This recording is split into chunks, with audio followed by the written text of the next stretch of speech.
How's everyone doing? What is up?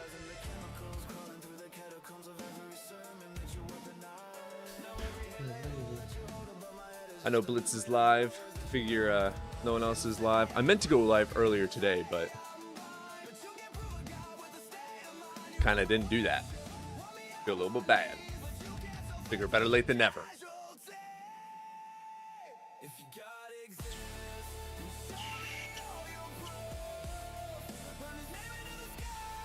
What's up, Barnaby?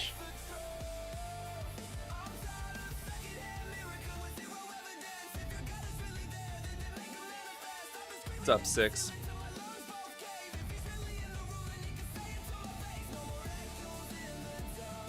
A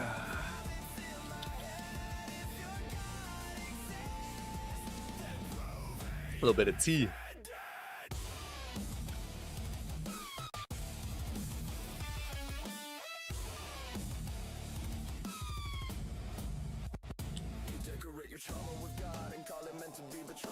Gonna stick a little bit more with I'm gonna try and end every conversation today merrily, on a good note.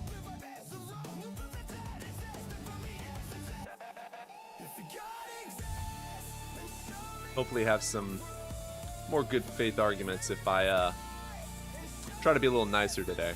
What do you guys think?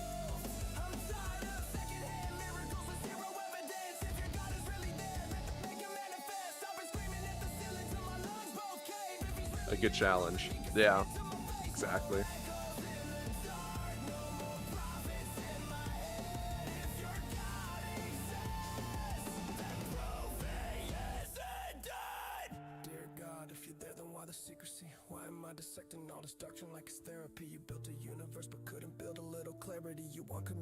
All right, drinking some tea today. Throw in some chamomile and green tea. Green tea for the caffeine, chamomile for the flavor.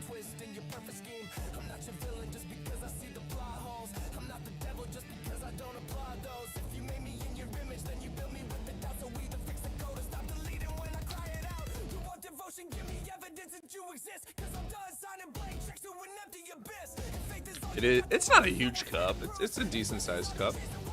It's like a medium from like a McDonald's. That's probably the best equivalent. But I need my caffeine. It's bad.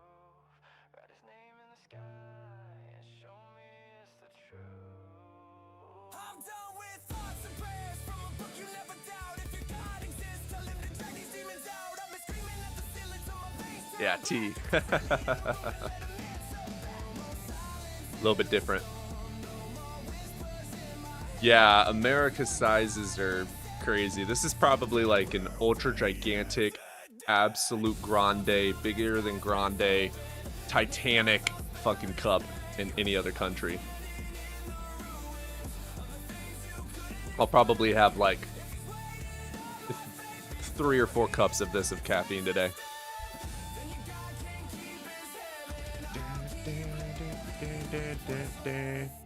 Awesome. Yeah, so I went while I was out yesterday.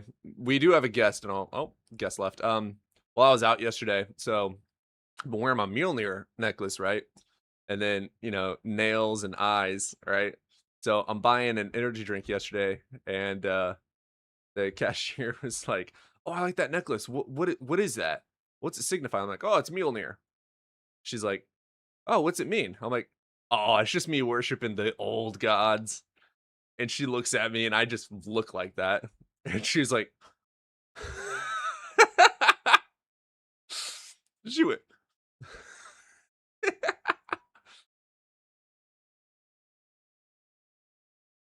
very funny. She's praying for you? Yeah, probably. She did compliment it. She was like, "Oh, I like that," but it was just funny to see the reaction of what the fuck, because I was in like a super super Christian red town. Like, I shit you not, I counted on one street, like 4 blocks, 8 churches. Dude, Hegel's a fucking atheist. I don't know why he's trolling. The argument he's providing for the Christian perspective is just fucking stupid. Like, yeah, it's realistic in some possible world where this God exists, that this is more likely in that world than the actual world. Yeah, no shit. Now demonstrate in our actual world the God exists. Like, yeah, I don't know why Hegel has a hard on for trolling me. I also find it funny that they think that logic makes things true and real. Zoning laws, dude, it's crazy. Like, that area, I drive by there every a couple of times a week, um and they have literally like 4 of the churches is literally on each block. Like, you're driving down the road, you have your sidewalk, you have a break for an intersection, you have a church, break for an intersection, church. Like, they have a crazy amount of churches, literally 8 of them, and like maybe a 4-block radius. It's crazy. Absolutely gnarly.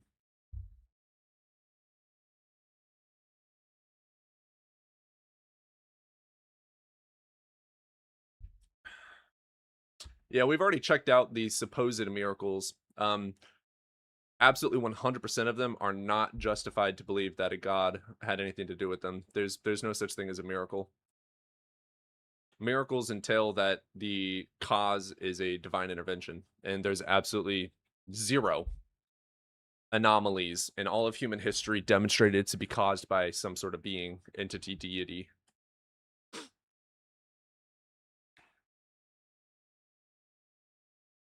The majority of those miracles are actually just like light refractions and pareidolia. It's really interesting.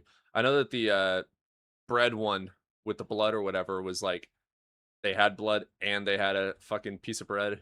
Like, okay, demonstrate that the fucking bread turned into blood, please, or flesh. No, demonstrate it turning into it. Well, no, it did. Take my word for it. Take my word for it, man. You gotta take my word for it. It's true. I said so. The Pope agrees with me, therefore it's true. Not attacking you, CT. I love you, CT, but you know that's fucking stupid. All right, let's get Jaden up in here. Oh my god, you dropped down? No, there he is, that guy. Really, check it out. It's divine. There's 0 evidence for anything. It was witnessed by many. Yeah, consistently over months. It was literally like it's literally a light anomaly. You That's said all it his is. name and he arrived. Yeah, I saw him. I was half listen. Yeah, I was half listening because I was working on something else. What would I agree with, even though you apologized for it? Oh, the lady of whatever the fuck it's called, miracles, like with the light refractions. I was like, come on, man, that's ridiculous. Like, if we look at all of the evidence, it consistently happened on the exact same times every single month when the sun was doing this. Like, it's a light refraction. I know there was one recently, and it's to my Recently, and I think this is, yeah, like, that it was all over the like Catholic Reddit, people talking about it. Oh, And I know there was one. I don't know if it's the one you're talking about. I'm talking about the But people, 70 something. hmm, Miracle Lady. Oh fuck, it might be a different one that I'm thinking of, because I know the one that I'm thinking of, the church cautioned against holding to it as an actual apparition of Mary. So the church just doesn't go and approve every single one. Like, she'll actually go and look into it. That's good. And even for the ones that they do approve, when you really look at the language, basically what they say is, if you want to believe this was an apparition, it is safe for you to do so, because nothing about this apparition and its message contradicts the Catholic faith. I love that. Okay, hell yeah. There you go, Catholics, or so-called Catholics. I still would, like, if I were to convert, I would still convert to Catholicism, but I find it fucking hilarious. Especially, like, when someone says, this is demonstrated proof of a god, right? And you look at it, and, oh my god, that's a really pretty blue. Holy crap. I'd I gotta show go you guys this. This is really Gnosticism. pretty. Ah, my green screen won't let me. Fuck! God, that's a really pretty blue. Holy crap. I have never noticed that before. Wow. Your Okay. screen's frozen on my end. That sucks for you, don't it? Yes, It's it fine does. on my end. Always happens. There's always an explanation. Always. Most mermaid sightings are drunk sailors spotting manatees. Yeah, I just saw recently a photo of like the underneath of a manatee, and it had like knees, and it looked like a person's legs. And I was like, oh, that makes sense. That absolutely makes sense for mermaid fairy tales. Why Catholicism? The popes have been corrupt for their existence. I definitely agree that there's some issues with the people, okay? But when it comes to Catholicism, like when you argue with CT, for instance, his argument is very, very grounded as much as he possibly can in reality. And you start off, right, with basically Spinoza's God, which I can't fucking deny that. And then it goes into, if this is true, then this is possible. And if this is possible, it can be true. The part that we're struggling with is getting to the this is true part. But if that gets demonstrated, it's like, yeah, that I have no reason to deny that. That makes absolute sense. And well, and the other thing, especially for like the corruption within the people who occupied the papal office, like the promise of infallibility and the promise of hell not prevailing against the church was never to the individuals within the church. You know, like, but about the teachings and guidance of the church itself. So there's, I think if you Google like bad popes in history, I'll give you a list of some of the craziest stories of popes. But like there was one who became pope, I think 3 times. And the reason for it was because he sold the papacy, bought it back, sold it again, bought it back again. And even had orgies in the Vatican. Hell yeah, Borther. What is an atheist? So, A means without or lacking of, and theist is to mean belief in God or gods. So atheist just means lacking a belief or without a belief in God or gods. There's hard and weak atheism, which is going to be lack theism or a belief that there is no such thing as God. The majority of atheists are going to be the quote unquote lack theists. They don't have a belief because there's no evidence for them to have a belief. They're not saying that there is no such thing as a God. They're saying they don't have a belief in a God due to a lack of justification. I am personally a hard atheist. I believe that there is no such thing as a God. That's why whenever I'm talking with someone who, for the first time, they're like, "Oh, I'm an atheist," all right, and I'll go, "All right, are you agnostic atheist, lack theist, Yep. or, whatever, right. or do you hold to the academic definition?" Post-atheist. What the hell is a post-atheist? But yeah, it's 85%. Armed philosophy has definitely messed with the terms of it. What does that mean, artist? 85% believe in God, 15% either don't or against. I believe. Yeah, okay, no, yeah. Globally, I believe like 80% of the global population does believe in some sort of a god or deity to some degree. Yeah, I absolutely agree with that. Yeah, I think it's like, yeah, between like 10 and like 15% of the global population is atheistic. I believe that's true. I looked that up like a few months ago. Post-atheism is the belief that the question isn't even worth asking. I'm guessing that's stupid. Reference. Every question is worth asking. Well, it's saying towards the God question. I assume it's some kind of like agnosticism, actually, because most of the time you run into an agnostic, they're kind of the ones that are arguing that this is something that's truly unknowable, there'll never be an answer for it, which I totally disagree with. I think that the term is igtheism. There's another subgroup. There's igtheism, and it's not agnosticism, but it's igtheism makes sense. Let me look this up real quick. And then but basically, where the idea, like the term itself. Oh, we have a guest. Pull them up. I don't see them. They were there for a second, and then they dropped because of our yapping. But Atheism. Yeah, if you guys see a guest and I'm not pulling them up, go on ahead and do it for me. It just means that I don't see them on my side. I don't have the permissions for that. Theological non-cognitivism. The only thing I'm seeing for atheism is on fucking Reddit. Let's go to Is it Reddit by because just it's a fan always of objectively true. is it by just a fan of Z? This. Oh, 1 second. Sorry. Where'd it go? Who's the author with of it? Carl wanting up. It's debate religion. In our debate religion, debate an or deist again. What's the name of the author Carl. of that article? Yeah, Debenor.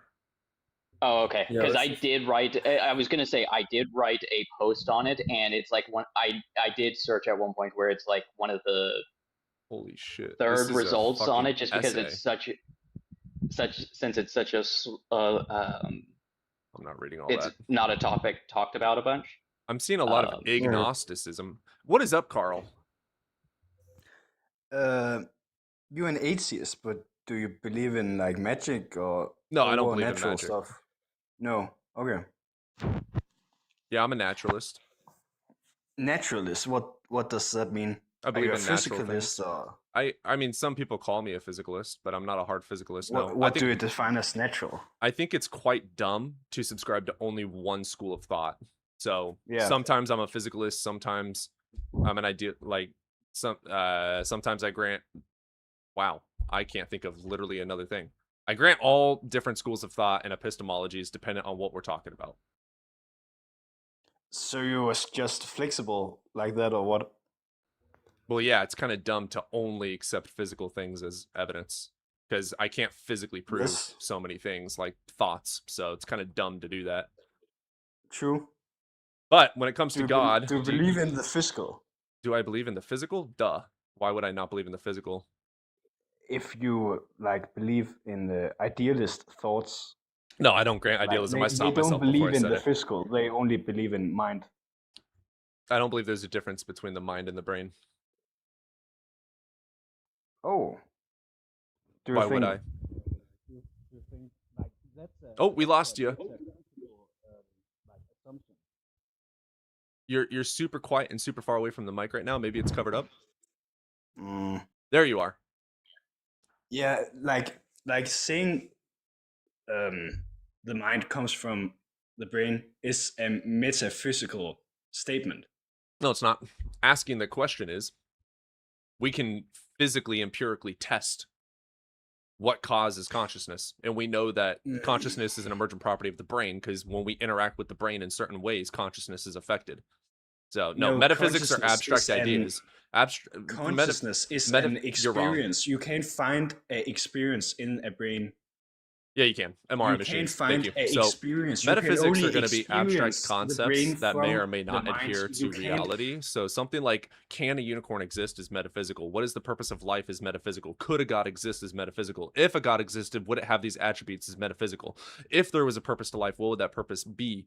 That's metaphysical. Saying I have a magical unicorn in my backyard is not metaphysical. That is an empirical thing that you have to demonstrate. Yeah, but What is consciousness is metaphysical. Where does consciousness come from is metaphysical. Consciousness is this could lean into an empirical claim. If I state consciousness is an emergent property of the brain, I'm making an empirical claim that is backed by neuroscience. Specifically GW. Oh, he left. Why is everyone leaving? I don't know. Maybe doesn't they even heard show that me you that you're wanted to be. Maybe, although it could be the case that they heard that you were going to be nice and it terrified them more than you being mean. I was being nice there. I don't know why he left so quickly.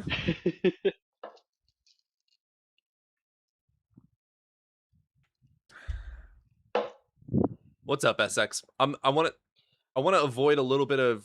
I don't want to go into semantics like at all. This like What's if up, a big semantic dogs? is like needed, then sure. But like, I'd love like if someone came up and was like, "Hey, I believe in God because of this, and you should believe in God because of this," and be like, "All right, well, why should I grant that a God had anything to do with that?" Oh, well, I think so because of. Oh, cool. Well, couldn't it also be this? Oh, yeah, I guess it could be that. So there's no reason for me to believe that God did it. Like regular human being conversation, you know? That won't happen. That's just what you want to happen. It is what I desire. Cody, I sent you a DM on Discord. If you can just tell me like what type of stuff, because you had expressed the other day like you wanted more stuff on to read for Catholicism. When you had asked the question, it was about like church authority specifically, so I don't know if what you wanted was related to that. That's a good question. But if you just can kind of send me a list of like what exactly you're interested in learning more, and I'll try to get some stuff for you. Mystic teams. Hope.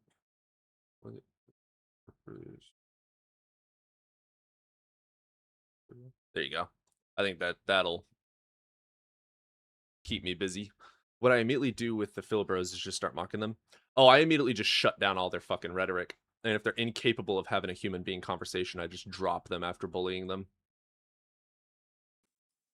Evidence, you're so mean. Why are you so angry? What's up? I have a few tips on how you can get bigger. You know the server-based atheism? Fuck that. On Jesus Discord? Christ.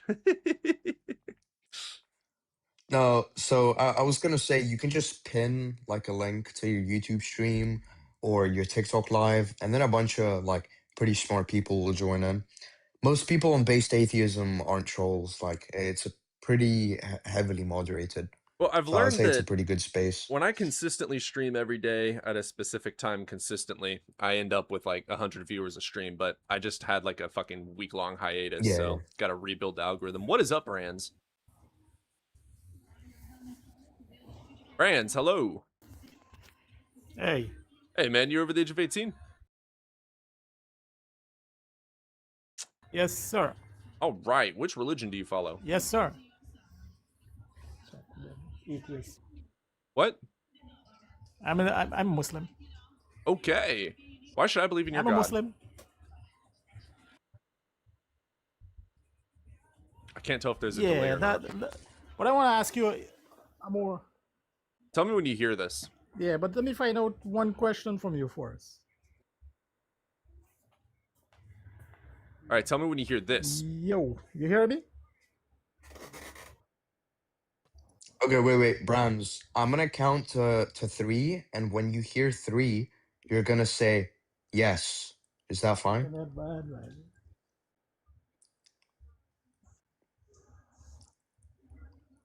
Holy shit. Damn. Wait, yeah, Brands. No, that's not working. Yo. Fuck that. Damn. Why should we believe that semen comes from the back? Yeah, you definitely shouldn't. Like the live chat to help push the algorithm. Yeah, everyone hit the like button. Get us up to 10K. Share it around, repost it. Get some people in here. Share it to all the haters as well. That's always fun. Send it to your local Philbro. Send it to your mom. Please don't Send it do to your that. dad.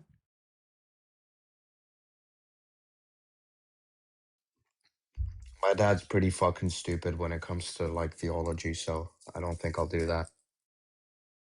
Yeah, semen is supposed to come on the back, not from the back. Oh, that's so goddamn funny. Wait. Why the not back on is the belly, landing though? spot. The splash pad. The runoff. Splash pad. It's the target area. Oh god, that's great. I disavow. Catholic, it is like I don't see you on my it shows you loading on my like regular TikTok screen where I see what everyone else is seeing, but when I look at the guest box, it's non-existent. Like it doesn't even show that you're here at all for me. I had to I clicked to join and I had to swipe off, so I wonder if that is causing the issue, but I mean, it works. I can hear you. I just can't Yeah. see, like, I can't see you talking. I can only hear you talking, and I can't see if you're here or not. But actually, speaking of what Chase was saying, that it was a mistranslation, it reminds me of this joke. This monk was like, "Hey, I want to like make sure that because all we got are copies of copies of copies of copies. I want to make sure that nothing was lost in translation. I want to make sure that what we're giving the people is the actual words of Jesus." And the head monk is like, you know what? We actually do have like the actual original manuscript. go down, do your research, and let me know what you find. And so this monk goes, locks himself in the basement for months, and then comes out screaming and crying. And they ask him what's wrong, and he goes, "It says celebrate, not sell a bit." Sorry, I got a package.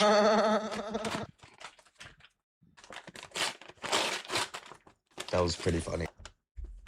Oh, Cody, start fucking laughing. Cody, start laughing. No, I know he wasn't You should listening. So audition for Joker with that laugh.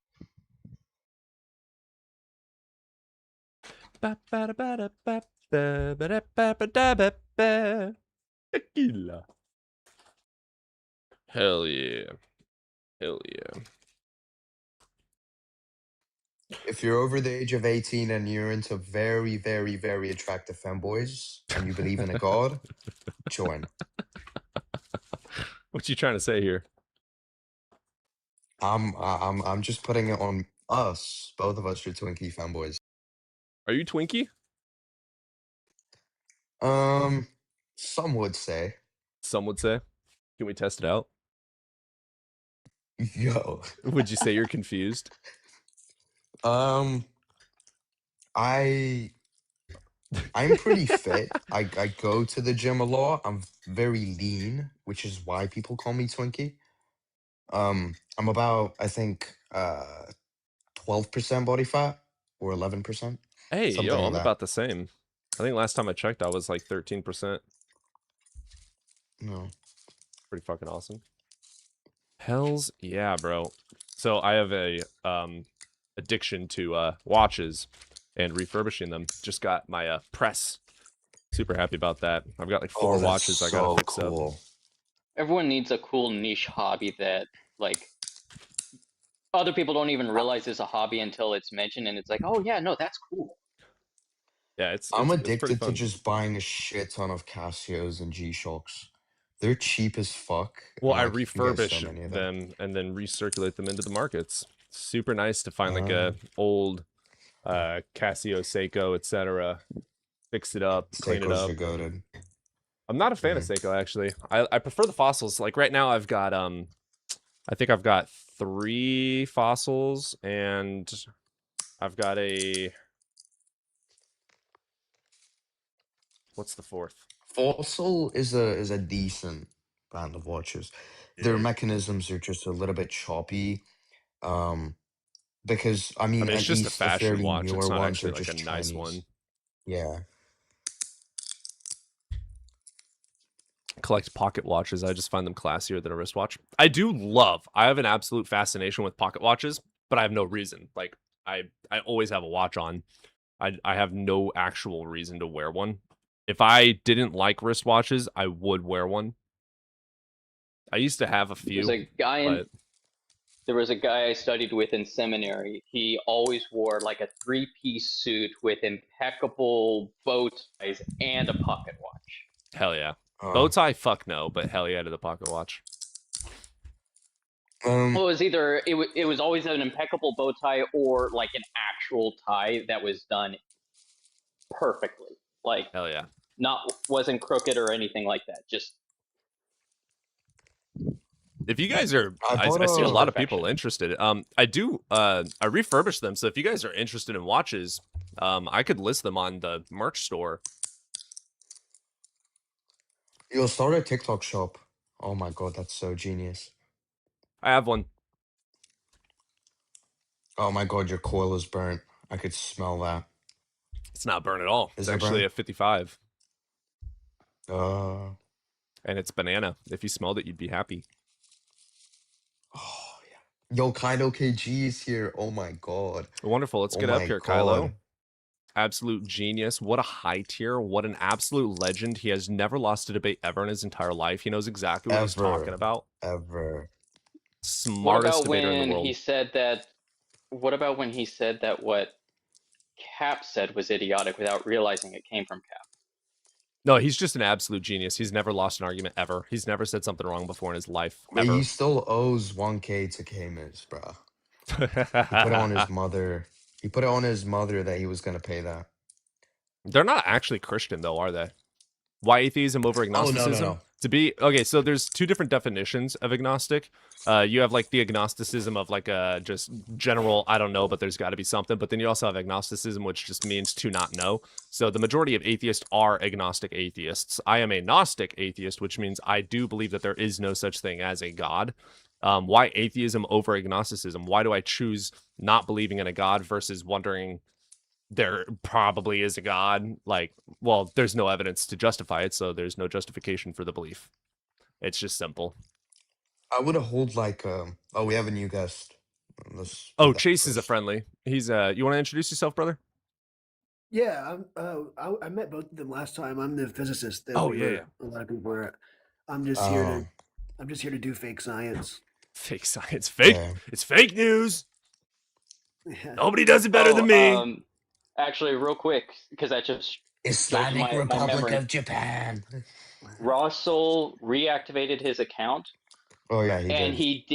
he did issue, at least surface level, he did issue an apology to me for being rude and whatnot. I've So never found him as rude. he called me a lukewarm Christian, and talking about how he loathes me. You remember all that? Oh no, never heard him say that. That's crazy. I feel like Wow, everything yeah. he says is he a joke, attacked though. your temperature. The way I look at Russell is, He attacked your you temperature. ever see the guys on the street that are just fent folding and they're saying a bunch of bullshit and nonsense and screaming? Um, they're a little bit slow as well. They slur their words. That's the exact same way I see Russell. Every time we debate him, he's just he's whining and he's just like saying a bunch of bullshit. Oh, it's a awesome mechanical watch, a mechanical skeleton watch. Hell yeah, those are beautiful. Those are actually my favorite. An automatic skeleton. Oh my god. Mwah. Mwah. Remember when he said propositional logic isn't truth apt? Jesus Christ. Who? Me or him? No, Russell. They say I said that. I don't remember saying that, but I probably No, did you say didn't it. say that. Did you? I probably did. Everyone says I did. I don't remember, so I probably did. What's the funny thing is like, even if you granted literally every single premise and the conclusion that God is real from the Phil Bros, they still can't like give you any properties Yep. or That's my point. Logic doesn't you prove can't God. get me to a religion from it. Yeah, I can literally agree with every logical argument and say it's sound and still agree that it's not epistemically sound. There's no justification showing a mechanism of a causal relation to a God doing jack shit on this planet. Okay, Cody. I I suck your agree. big toe. Okay, I'm gonna shut the fuck up. Don't threaten me with a good time. But as I was saying, I agree with you, okay, on a real point. That there is like I would only really accept like empirical evidence, right? On a real I scale. wouldn't only accept But when empirical we evidence. well, what else would you accept? Okay, think I about want this. to see God. There's empirical evidence for bachelors and why a bachelor can't be married. That's why there is the definition of a bachelor cannot be married. A unmarried human being, which there's empirical data for, and empirical data for being married, which is a certification, exists. It is correct logically and empirically that a bachelor cannot be married. If I bring up any logical And what argument is on planet Earth, there's going to be some sort of data. If God metaphysically did something, that's not empirical. that it would be empirical. That's It's observational. It's an okay, let me ask you this. So Cody, if I tell you I'm divorced, it's analytically true that I was once married. And there's empirical proof for it, i.e., divorce certificate Okay, or moving out of wonderful. your But person's house. yeah. There's Yeah, empirical wonderful. proof. Wonderful. Okay. Okay, do you have access to this proof? No, but if you say it, first and foremost, you're not saying you can fly, so I don't have any reason to ask for a massive amount of evidence, but you would be able to provide the Okay, evidence. so So if I you say just provide kinda evidence for it, you would be able to provide empirical proof for it. Okay, so you just kind of like contradicted yourself because if a Christian makes the case that their God exists, vicious circularity or confirmation bias would be accepted. right? So think of it like this, right? No. There is like I mean, we all agree certificate of with marriage or some divorce, circularity to a degree. right? If you're interested, Cody, Depends. it definitely needs updating because it doesn't have like my current argument for God in it. But I do have basically the blueprint / outline of the book that I would like to write that starts from, first premises to God all the way to Catholicism, if that's something that you'd be interested in looking at least for the entirety of like my thought process towards it. Go for it. Here's a question. How do we prove an empirical thing, or not empirical? How do we prove a metaphysical interaction with an empirical thing? We can. The best, well, Exactly. the best thing that I can do, or my best approach to it is, I think we can prove or demonstrate that a God exists through natural reason, like, and this is the naturalistic God, as you were talking about, like the Spinoza God, and as the Catholic Church would say, what we can naturally understand, that is shared by Abdul, the God nothingness has ever existed. Either God exists or he doesn't, right? Metaphysics is just theoretical physics. We can go about it all day. It's just bullshit, right? Yeah. It's just framework It's just versus abstract framework. imagination. You can't conflate metaphysics with physics. It's like saying like but I'm not. GTA 6 exists in reality, or like, I don't know, Skyrim exists in reality. Hey, but that's not what it does, motherfucker. Skyrim's real. Okay, I'm gonna rim you. Oh wait, okay, I can't. I'm sorry. You're all fucking what, mate? But that's not what I'm doing. Please and thank you. And two, what I'm doing is what I do in the argument. This is just like to be an appetizer, essentially. The argument that I'm presenting is, so there is this thing, like metaphysically, God would be pure existence. God is existence itself. Yeah, so this is what I mean. That doesn't mean anything. Well, yeah, it's just redefining God. It's literally just words don't mean words. Well, no, hold on. Existence is existence. That's it. Hold on. Tautology. Hold on. I'm waiting. I'm holding my panties. Continue. So then what ends up ends up happening, the reason why we have this idea is it at its absolute earliest started with, you could say, Aristotle with the thought thinking itself, but it wasn't until it was formalized by Thomas Aquinas in his work On Being and Essence that this idea of God's nature, like God is a title. What God is existence. And then this has been the idea that has permeated throughout high level philosophy. That's why you get like God is the universe. God is the culmination of all existence. Like that's where you get this idea from. We can call God the universe, but that's not the definition of God nor the God universe. is the totality for all contingent sets or I'm just wondering what I can do with that information. I haven't finished because Cody had asked me, how can we prove the metaphysical through empirical data? So I needed to lay that framework first. So then we look, and in Exodus, which at its absolute latest was still written about 150 to 200 years, at the absolute latest that it could possibly have been written, 150 to 200 years before Plato existed, and still about 2,000 years before Thomas Aquinas was able to formulate the God is existence as existence. And in the name of God, which isn't revealing like his name like Cody or Catholic thinker, but revealing what God is, that was the understanding of it within the Jewish tradition. I am that I am, or God is that he is. Existence itself isn't anything. Just vicious circularity. Well, no, it's not vicious circularity, because what I'm getting at is then we have this idea contained within the scripture that was written hundreds of years before it even. It's almost anachronistic. That was the word I was looking for. It's almost anachronistic. I don't think identity It has would a be self. it would be almost like someone coming to, like, trying to determine if a fourth level civilization had an interaction with, humans in history. Well, one of the only ways to be able to determine that is if they had knowledge of something that was Oh, yeah. unaccessible That's to valid, them both. at that time. Yo, yeah, Issa, Cat's Eye is so goddamn fucking difficult. It's so difficult.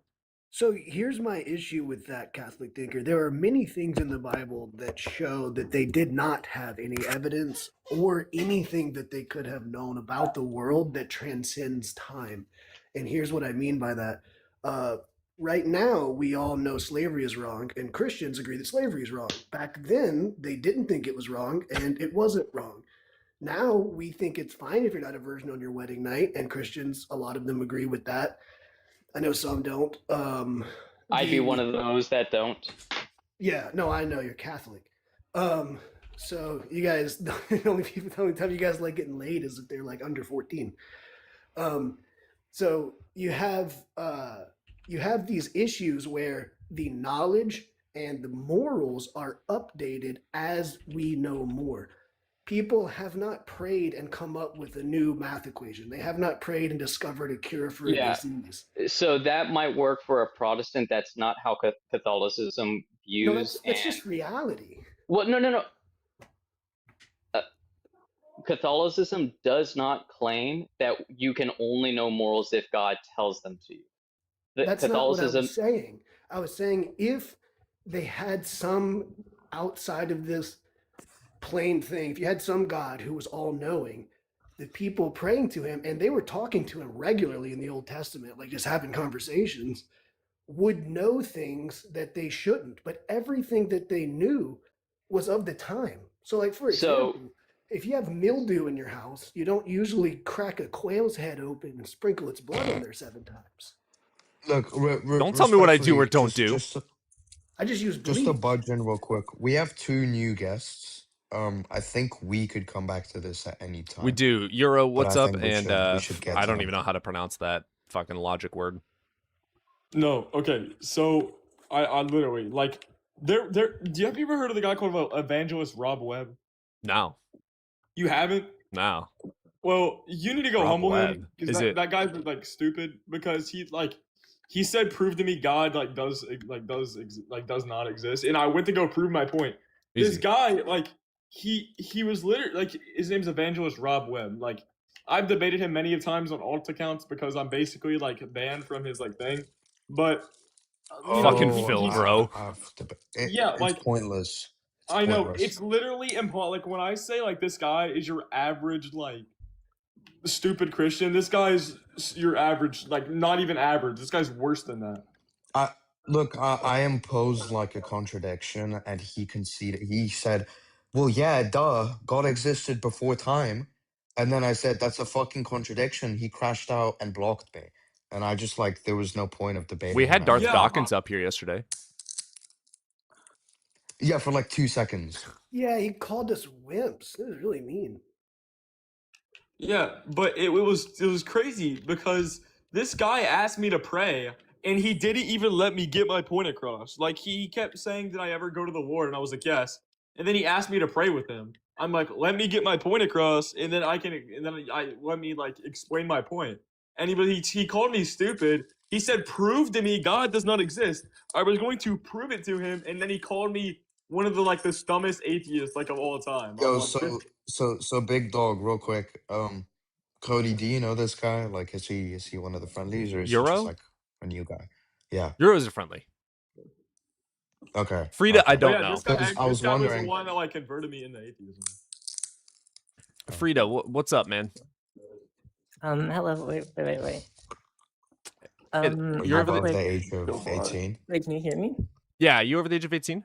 I'm gonna chill in the Yeah, I'm 18. Okay, and what are your pronouns? I'm back. Yo, can you hear me? Well, it doesn't matter. I have a quick what are your pronouns? It doesn't matter. You can just go by anything. I'm on a TikTok live. It's a quick intervention, but I saw Jim commenting on this, making a question, which was, how are you defining metaphysics? And I like to make a brief proposition that in the study of metaphysics, when we're dealing with determinate categories, we're essentially dealing with only things with only thought determinations. As such, for example, when we say the material world, like something outside of us, we're dealing with a determinate category. And even if we have the intuition that it's not a determinate category, it's practically like a category that we're dealing with. We have logical content that interrelates with other categories, and as such, we can just practically expound on Wait, it. are you defining metaphysics to be like, or the metaphysical concept to be sub-ontic status or post-ontic status? 'Cause I don't understand. Because typically when we speak of metaphysics, we're speaking of them post, so like above and beyond just like a physical status or concrete status. So like, I don't know. Well, yeah, I think my point got a bit muddy because I'm a bit nervous to debate, but It's okay. yeah. The question is, when we're dealing with metaphysics and we're making frameworks for like reality, for how we describe things, for how we understand things, we're essentially dealing with thought determinations, with categories that we apply to like existence. For example, you say that's a thing. Well, that is essentially a category, or a thing is a category. So my big question is that maybe it's a bit like a presupposition to like claim that metaphysics is, for example, the study of substrates or like substances, because we're essentially dealing with like things that are like objects of thought, because we don't see a table and say like, yeah, that's a table. No, we know the table as an object of thought. So that's like my table's an object of wood. I'm so confused what's going on here. What's the point? Can we? No, I kind of understand. Can we both agree that all said factors of your like processes or empirical faculties, when that gets like construed into a hypothetical or a conceptual kind of schema, it's purely conceptual, right? Yeah, I think so. I think it's purely conceptual in the sense that like when we are discussing these things, we're not dealing with like objects, we're dealing with categories. For example, when we're talking about nature, we're dealing with the object of nature, like the mental object of nature. We're not dealing with nature itself, which is, I mean, nature itself is kind of like a presupposition. Wonderful. Yes. And you would agree that most metaphysical fundamentals, such as like axiomatic systems that drive the basis of these conceptual things, which are conceptual within themselves, would be agreed upon, right, between like a lot of people. But then on the other hand, you would also agree, right, if I say that most metaphysical, since they're purely conceptual, meaning they're purely subjective, would be driven by subjective dogmatism, right, and would be driven by like purely subjectively conceptualized and perceived concepts, making every single framework different to the other, right? So like there's like a metaphysical concept known as Platonism, for example. Very, very popular. I follow it. But different people interpret it differently. Each and every single one of us has different conceptuals of this said so metaphysical framework. Does that mean that this framework correlates to something like empirical? We don't have any sense data to prove that like a Platonistic realm would exist. It's purely conceptual. Yeah, I'll clarify first, because I agree with the comment that I got a bit muddied when I was speaking, but like, I don't think any framework that begins with like presuppositions about categories, for example, when we try to posit a matter initially, like in this crude sense of materialism, but like, I don't think any of these frameworks essentially function because they or circular. For example, you try to define, we can begin with the Kantian subject-object relation. We're essentially positing that we are subjects looking at an external world, but like the issue with that is when we're dealing with like, when we're getting to like, for example, in the level of Kant, when he was dealing with pheronomy, we kind of got a bit of a problem because he couldn't really get past the object-subject relation. Okay. First and foremost, what's the point here? Yeah, I kind of wanted to make a quick like an inductive case, as into like what is yes, to metaphysics and how redefine the it's debate. I mean, I'm here to just talk very, about like, God. Yeah. That's kind of the point beforehand, because yeah. when Let me ask. Sorry, go on. No, you can go on.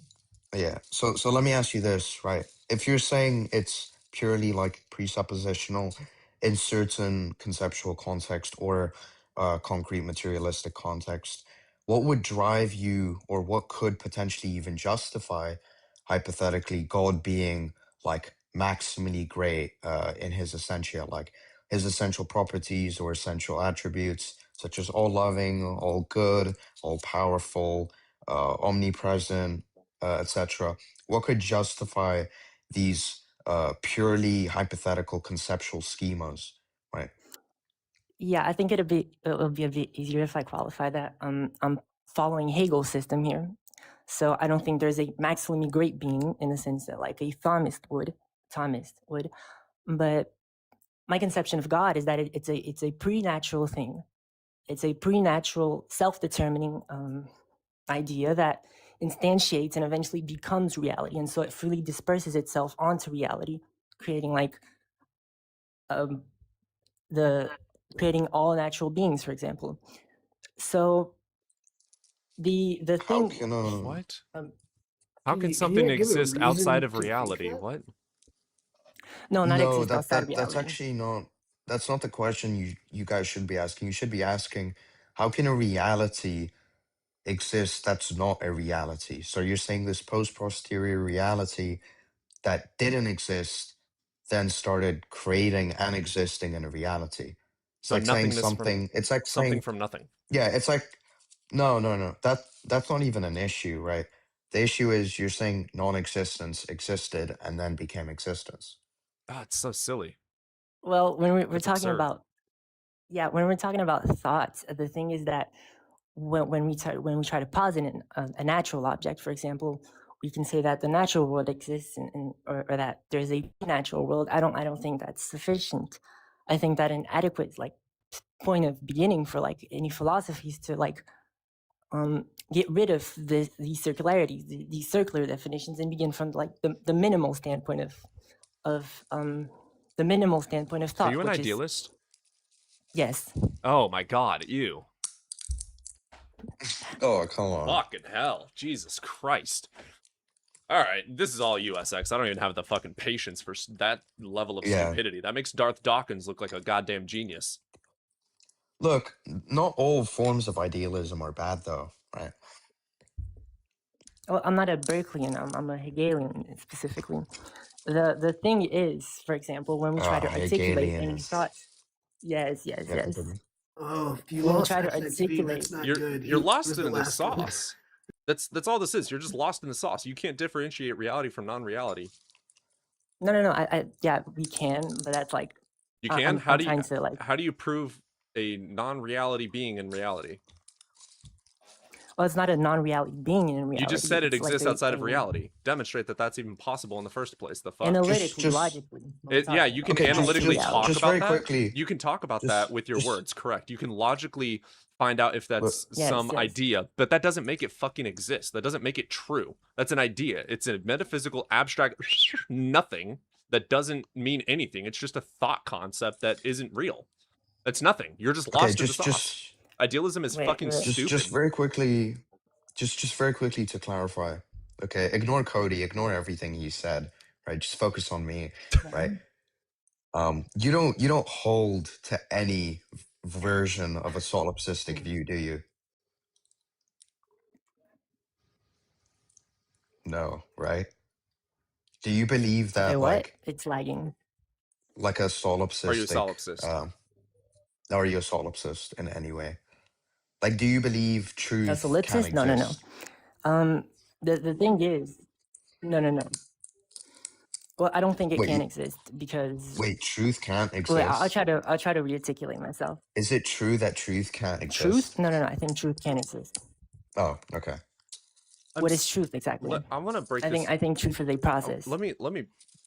Oh, Mm. I'm almost losing the thought. Do you think that thoughts and abstract ideas and shit can be like real, like just exist in its own fucking like magical dimension? No. In a mode That's of not the thing. I'm existence, saying no. That's not essentially what I'm trying to say. I'm saying that before you can articulate any thought, you essentially have to make an examination of thought itself. For example, when we try to say No, I don't. So how do you make an examination before you have a thought? Well, you try to think exactly. How do you because, try for example, without having a thought? Do you see the issue? Yeah, this No, is not just without a having big a thought. nothingness burger. You just believe that Okay. because you're able to Look. conceptualize this thing, it's therefore real. No. Look, this- Not that's not. Wait. Not exactly, right? Look, Fried, this is the biggest issue that you run into. Can you control your thoughts? Can I control my thoughts? Yeah. Yeah, but yes. Yes? Yes. Are you sure? That's a pretty loaded question. I'm not gonna lie, SX. Yeah. Can I wait? Can I try to redefine my terms firstly? Because I think I Okay. kind of got off on the wrong foot. I'm a bit nervous. Sorry. Sure. Well, we can say that whenever we're thinking about like metaphysics or trying to philosophize, we're positing ideas, right?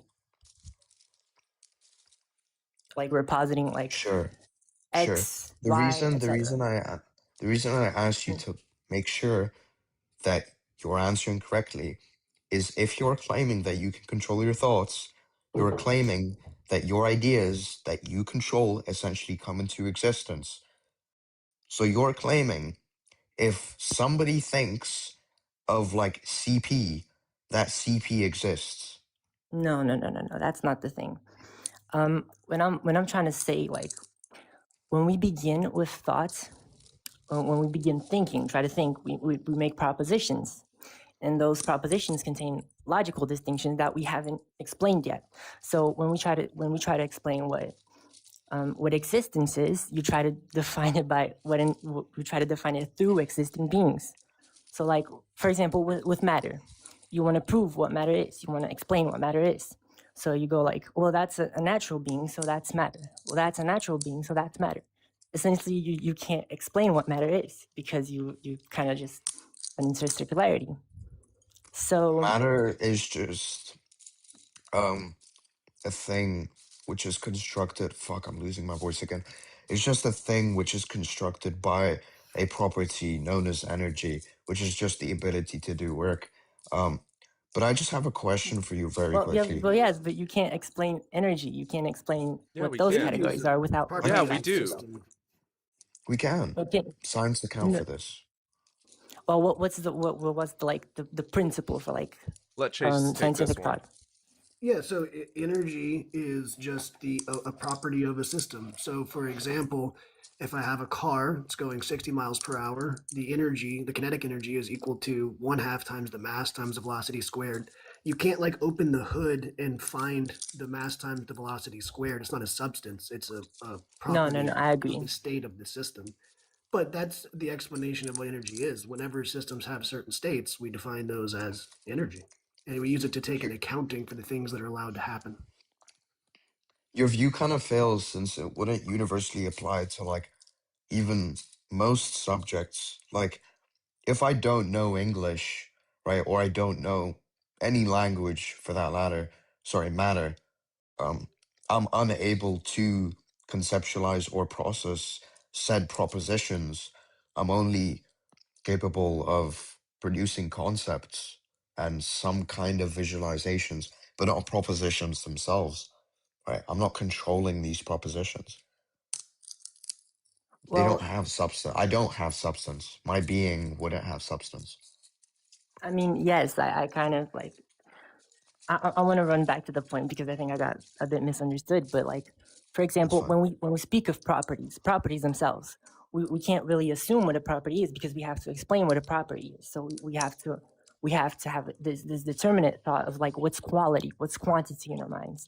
For example, what's measure, what's like all of those determinacies, those logical determinacies that we use to attribute to physical processes. So like the issue is when we're Are you dealing able with to define God? to define God. What is God? It is the process of I don't.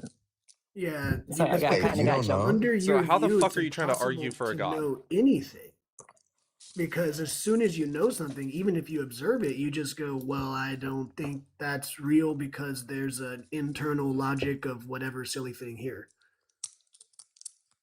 Look, Can you repeat just that? to point help you of my out, show Fried. is to argue about whether God does or does not exist and whether I should change from an Yeah. atheist to a theist. If you don't even know what a God is, which there's definitions out there, it's pretty goddamn fucking simple to figure that out. Oxford Oh, Dictionary no, will I'm help you, aware. a book will help you, libraries will help you. And if you're just gonna question every fucking word that exists and be a semantical fucking loser, boring piece of shit, Phil bro, then like we're not gonna have a conversation. You're gonna fucking Jordan Peterson everything. Well, what do you mean by this? Well, what do you mean by what do you mean? What do you mean by mean? What do you mean by what? It's fucking stupid. We all know what these words are. They have fucking definitions.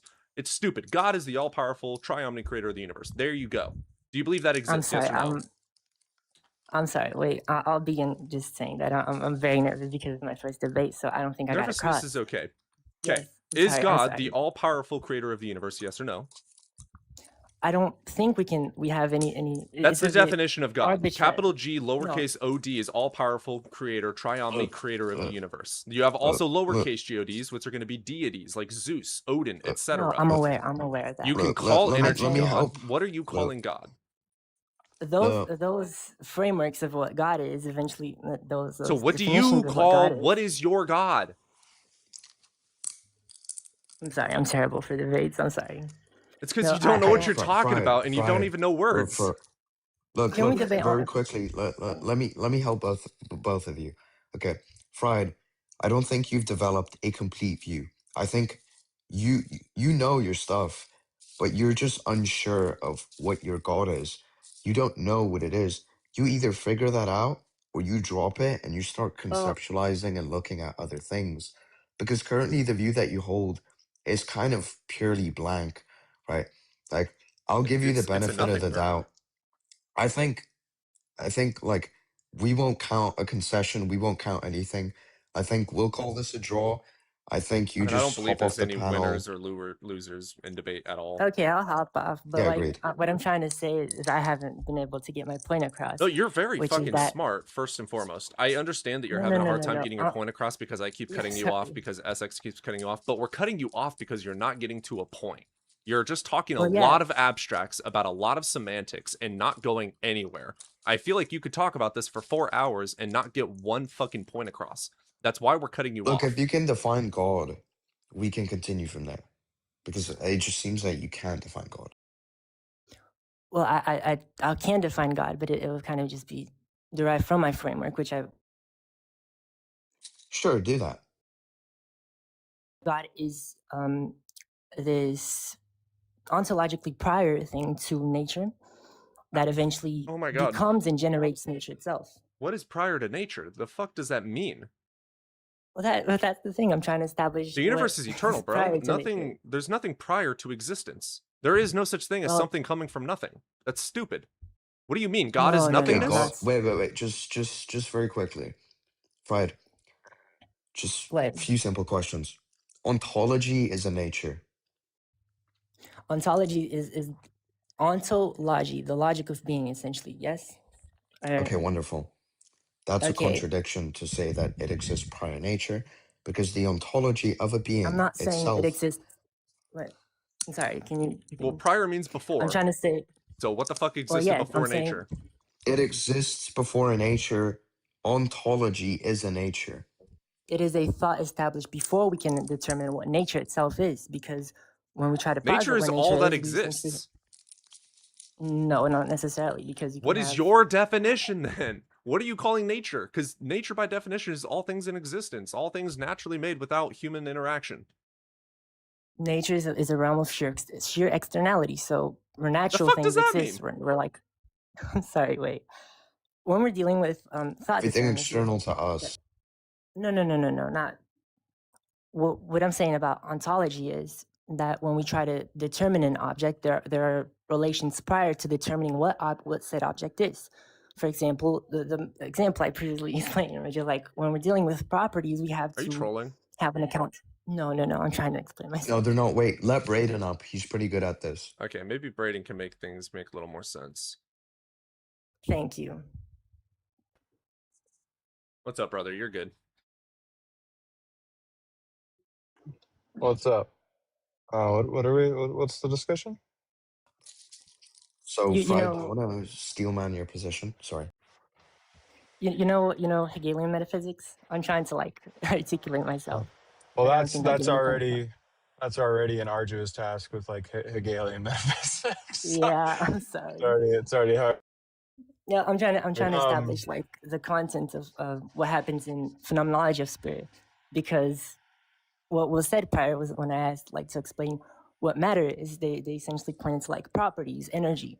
But the question is what's more fundamental to matter. For example, quality, quantity, those logical determinacies that we have to deal with beforehand, before we establish what natural beings are, what matter is essentially. You're trying to question everything to the degree of questioning. Like, it's stupid. You're leading yourself to absurdities. Well, I'm just asking what's like the, are you okay. Some people are just going to take like certain like particles to be like just fundamental. Like these are that's just it. Like these bottom out here. And that's like, that's it. There's nothing more fundamental than like, I don't know. Like some people just aren't going to be able to give you, something like that. Like they're just not going to be able to give you an account because they don't believe there to be an account like of the things. They just think these things are like all there is when you get down to like the bedrock. Yeah. Right? Like imagine you're like in Minecraft and you're trying to like punch through the bedrock and it's like that's all there is. Like that is the thing. There's nothing further past this like set of things. I don't know.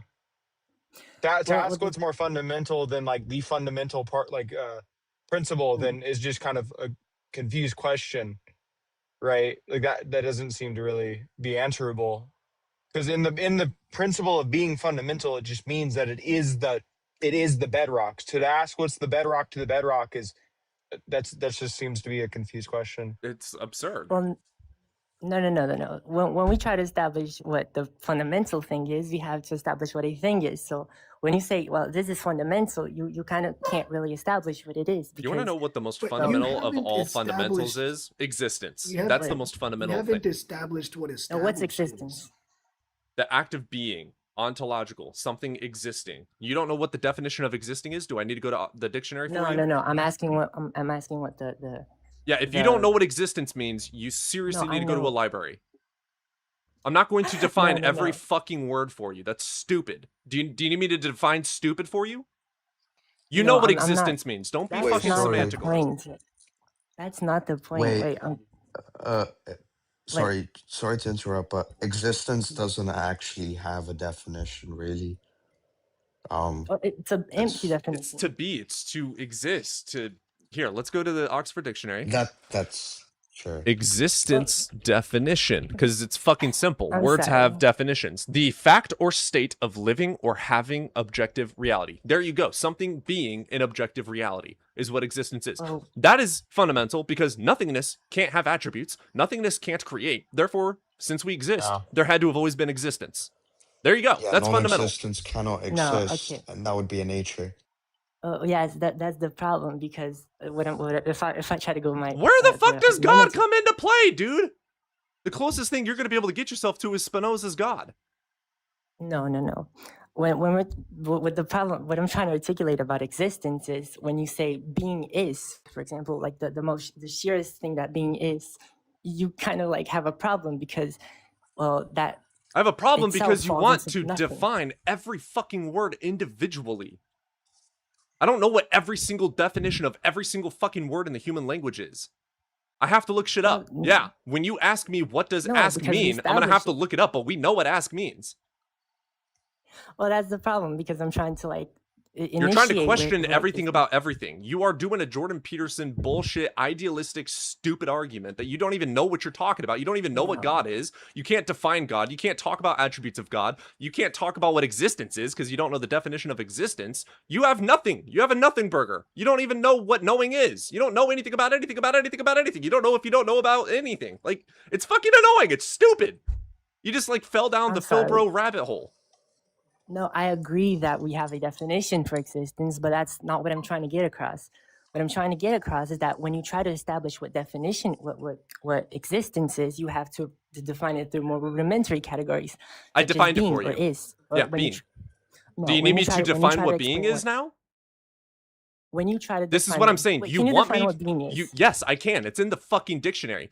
You are going down a rabbit hole where you have to Jordan Peterson every fucking individual word. And then once you define that word, you have to define the words in that word. And then those individual words need to be defined. It's fucking stupid. Cody, you know what words mean. Define. Let's go to define. Definition of definition.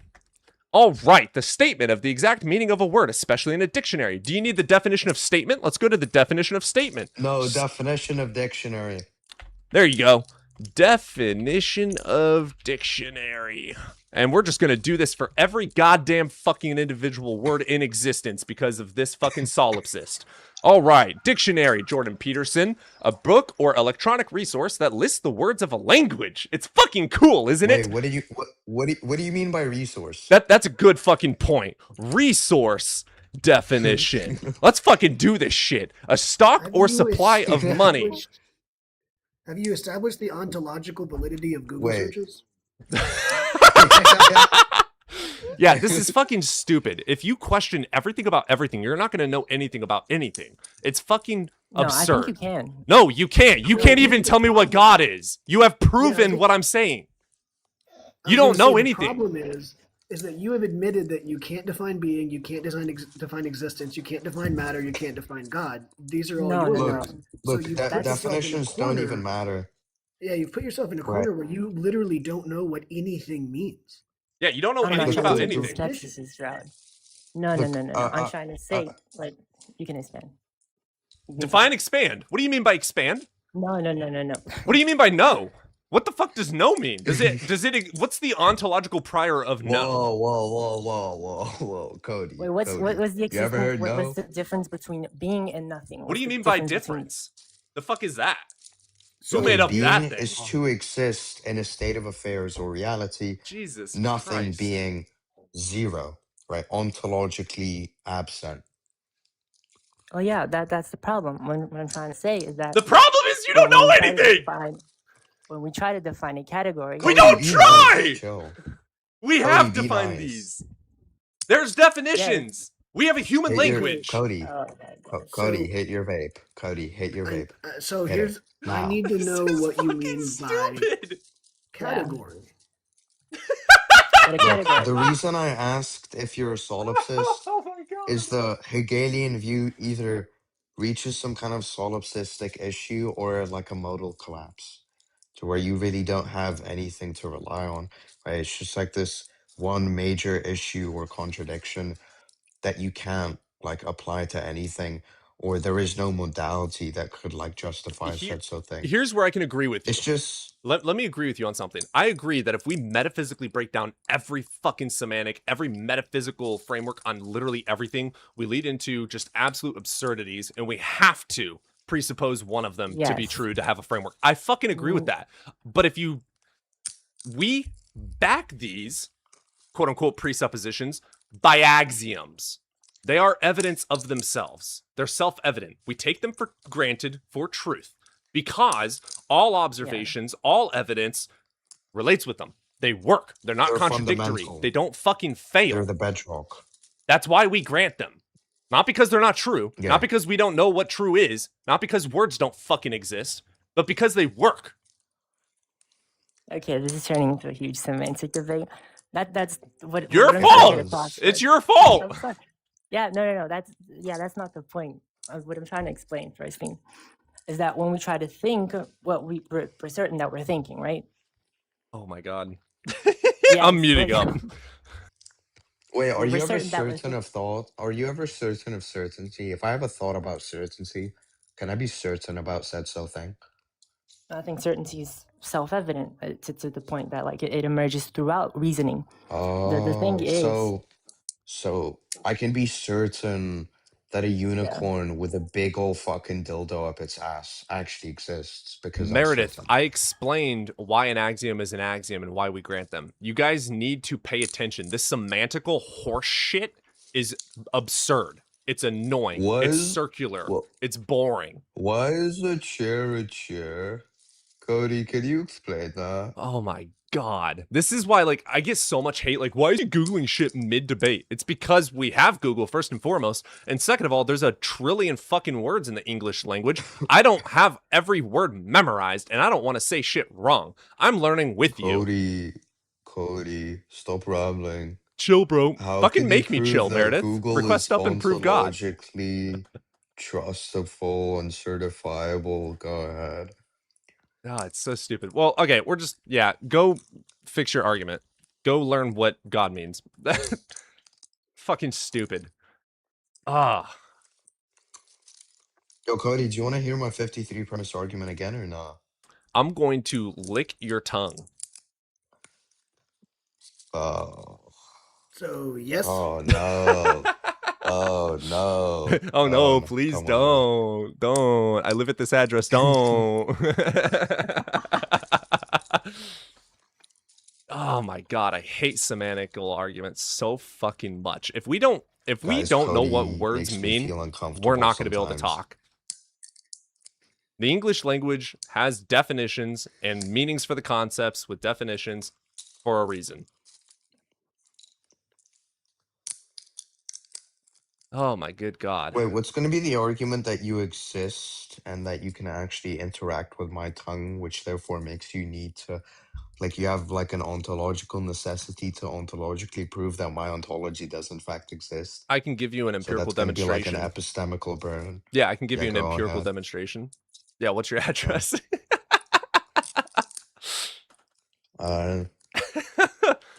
Oh my god, dude. I mean, I can give my London address. I'm not there right now. Caller was definitely stupid. The caller wasn't stupid. I mean, I've thought about that too. Like, I've gone down the rabbit hole of questioning everything about everything, but it led me to the realization that we have to grant these things, or you fucking fall down into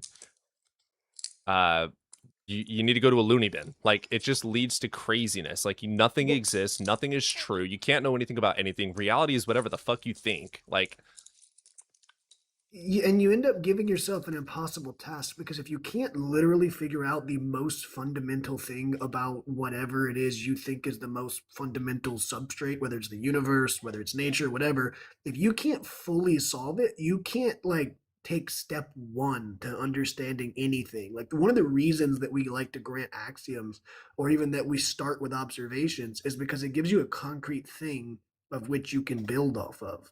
You can't build off of nothing and now you've got to like actually show some really difficult things before you can take step one.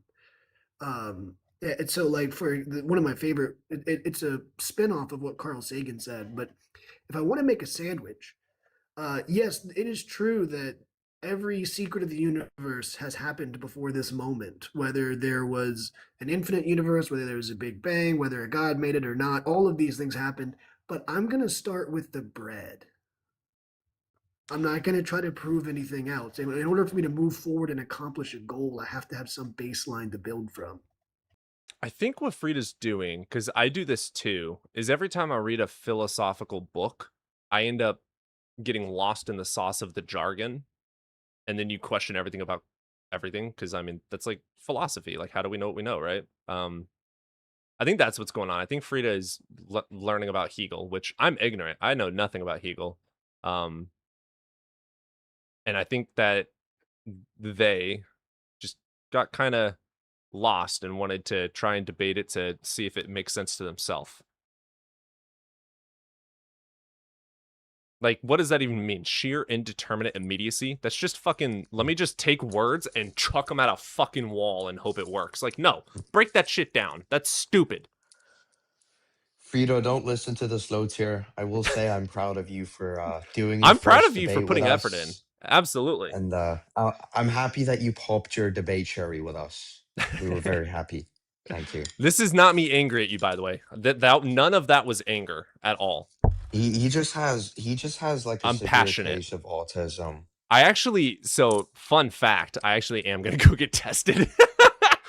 Dark Dragon with the $5 super chat. It's a fact that humans are getting dumber because they don't practice reasoning in schools or actually help us gain intelligence. We need to ban religion. Facts. And then you just walk into a fucking school and it's got the flood up on the wall and say that this happened 5,000 years ago.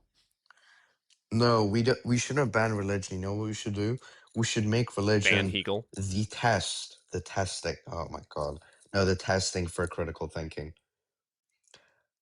If God is a necessary being and God, wait, no, what the fuck am I saying?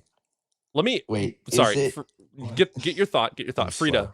Phenomenology doesn't make things real. That's like subjective reality versus objective reality. I can feel something or experience something to some degree that makes reality seem this way, but that doesn't make that way real. That's just what I experience. Just because a water bottle falls off of your desk and it seems that there was nothing to do it, therefore it seems that you experienced a ghost interaction, does not make ghosts real. Phenomenology is just the study of experience, right? It's not studying what is actually true. Like, when we experience something, what are we experiencing? How are we experiencing? And how can we test that? Get out of the phenomenological trap.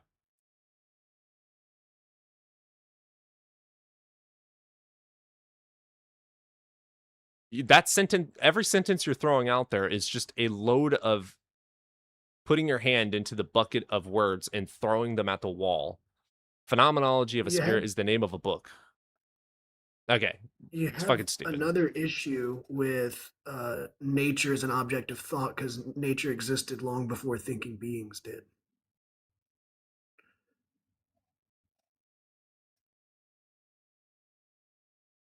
I hope you test negatively for autism and ADHD. I definitely don't have ADHD, but I wouldn't be surprised, Cody. Oh, that's fucked. Yeah, Cody wasn't mad at you. His peas just touched his carrots. I actually do hate that. I actually eat clockwise, motherfucker. Yeah, they're not the same color, all right? You can't do that. I actually don't do it based on color. I do it based on what kind of a food type it is.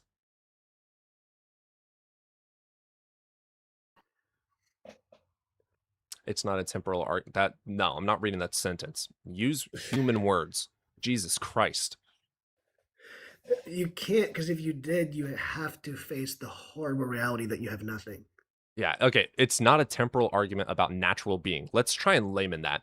It's not an argument about what exists inside of time, but it's about you existing. Like, that's not a fucking sentence. That was stupid. The only certainty you can have is that when thinking, you are only dealing with thought determinacies. What the fuck does that mean?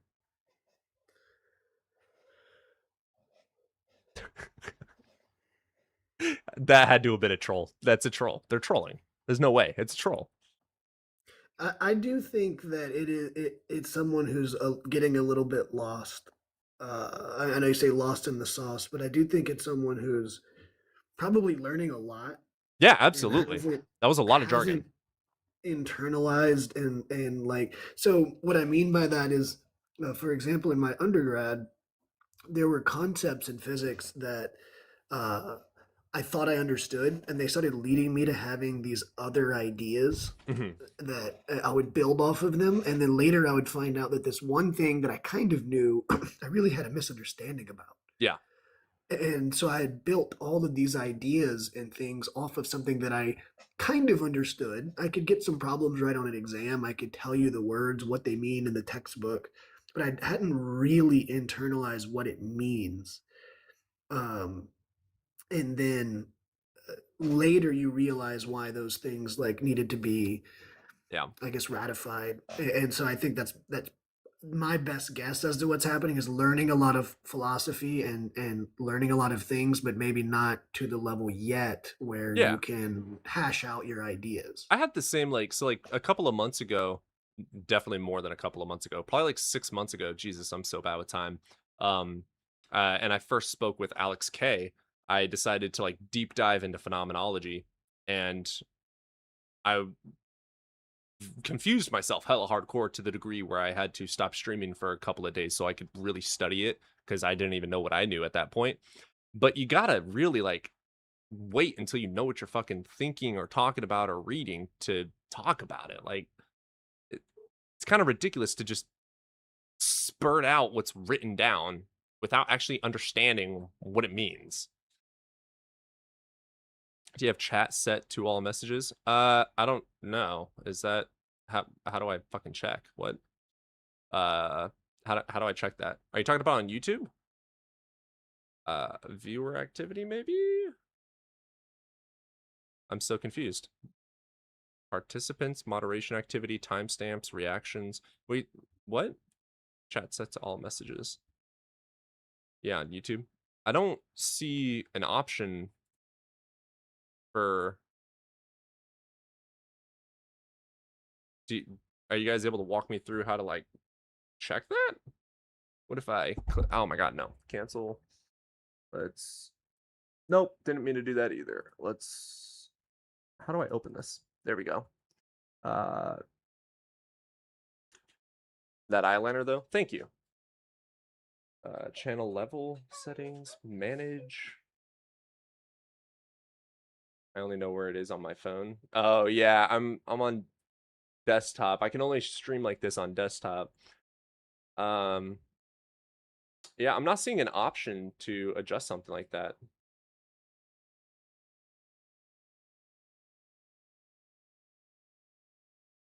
What is consciousness? Consciousness is an emergent property of the brain. To be conscious is to be awake and aware by definition. And then what does that mean is going to... What makes something conscious can be awake and aware or having past, present, and future possibility of experience. Okay, I don't think I'm able to... Yeah, I know that Dean recently found out that he didn't have all of his chats showing. Oh! No, I don't have all chat on. Top chat. Some messages will be visible. Live chat. All messages are visible. Holy shit. Let me open that up. Oh, shit! Yeah. Missing a little bit. Oops. You're way smarter than Alex K, but good for studying. I'm definitely not. Alex is extremely well studied in philosophy of mind. I just don't... My first study in philosophy was in epistemology. I'm very ignorant still on all philosophy. I'm ignorant on logic. I'm ignorant on philosophy. I'm ignorant on religion. My only goal when I was first studying and deconstructing was to learn how to learn and to learn how to critically think. Through doing that and learning just the absolute buttfuck basics of epistemology, I've been able to, without being a fucking PhD in philosophy, learn how to think to some degree and hold my own to some degree against some people. That's the whole point of evidence first, was following evidence first to conclusions and showing that an uneducated person like myself is capable of critical thought. And that's the whole goal of who I am. Sometime Cody and Unk for real. You trying to fucking fight? Chemicals react over billions of years. They react and organize into life. Yep. Wait, so you still have a girl? Yeah? Huh? My points so far have just been interpreted as me throwing out random terms. Yes. Critical thinking leads you to vote for Christians or to see evolving monkeys everywhere. Sometimes I vote for a Christian, sometimes I don't. Like, Christianity has nothing to do. I don't see the evolving monkeys everywhere. Usually just where the monkeys are and they're evolving. Yeah, that's a massive misunderstanding of what evolution is. So you're cheating on Evan? Evan's cheating on me. He's in a polyamorous relationship, so get fucked, get clocked.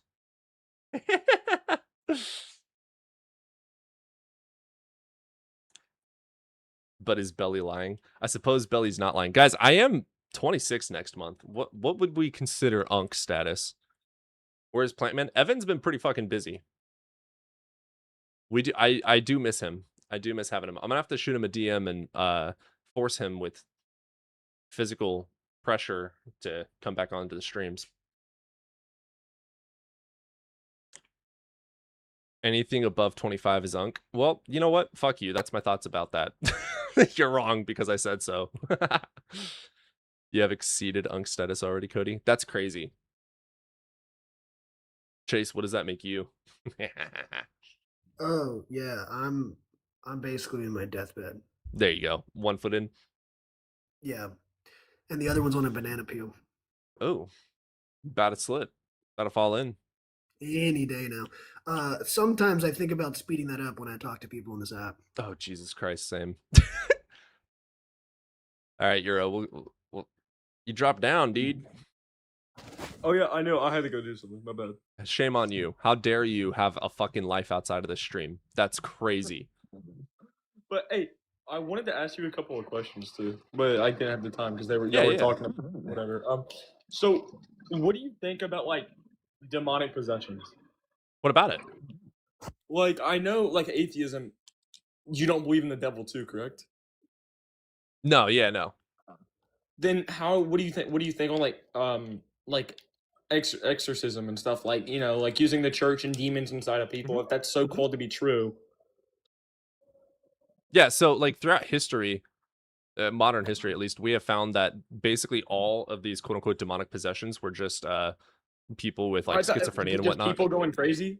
Well, no, just natural mental problems that needed to be taken care of that we were too ignorant on to be able to help and get people the help they needed. Like as we've learned more about psychology and neurology and have therapists and psychologists, those have dropped significantly. You don't exactly hear about a demon possession every single day on your way to work, but 400 years ago you did.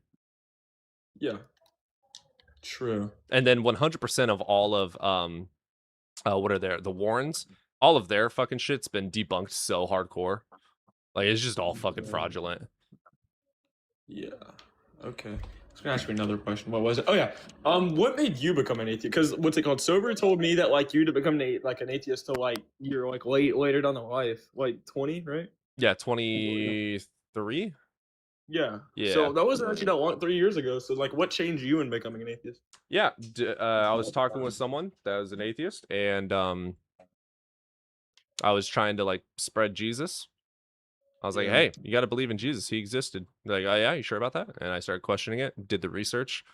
I didn't become a mythicist right then and there. I did accept that Jesus existed, but the reasoning for the spreading of Christianity debunked all of it for me. Like there's no reason, there was no justification to believe that any of this was true. First and foremost being that all of the gospels are completely externally and internally anonymous. So when I realized that they're anonymous, I was like, why should I believe anything that they say then? And the gospels are all we have on Jesus, so therefore don't believe in Jesus. Oh, that's interesting. I thought like you were just like one day like you questioned it. And who'd you talk to, if you don't mind me asking? Was it a sober? No, real life person. Real life person? Was he like your friend or?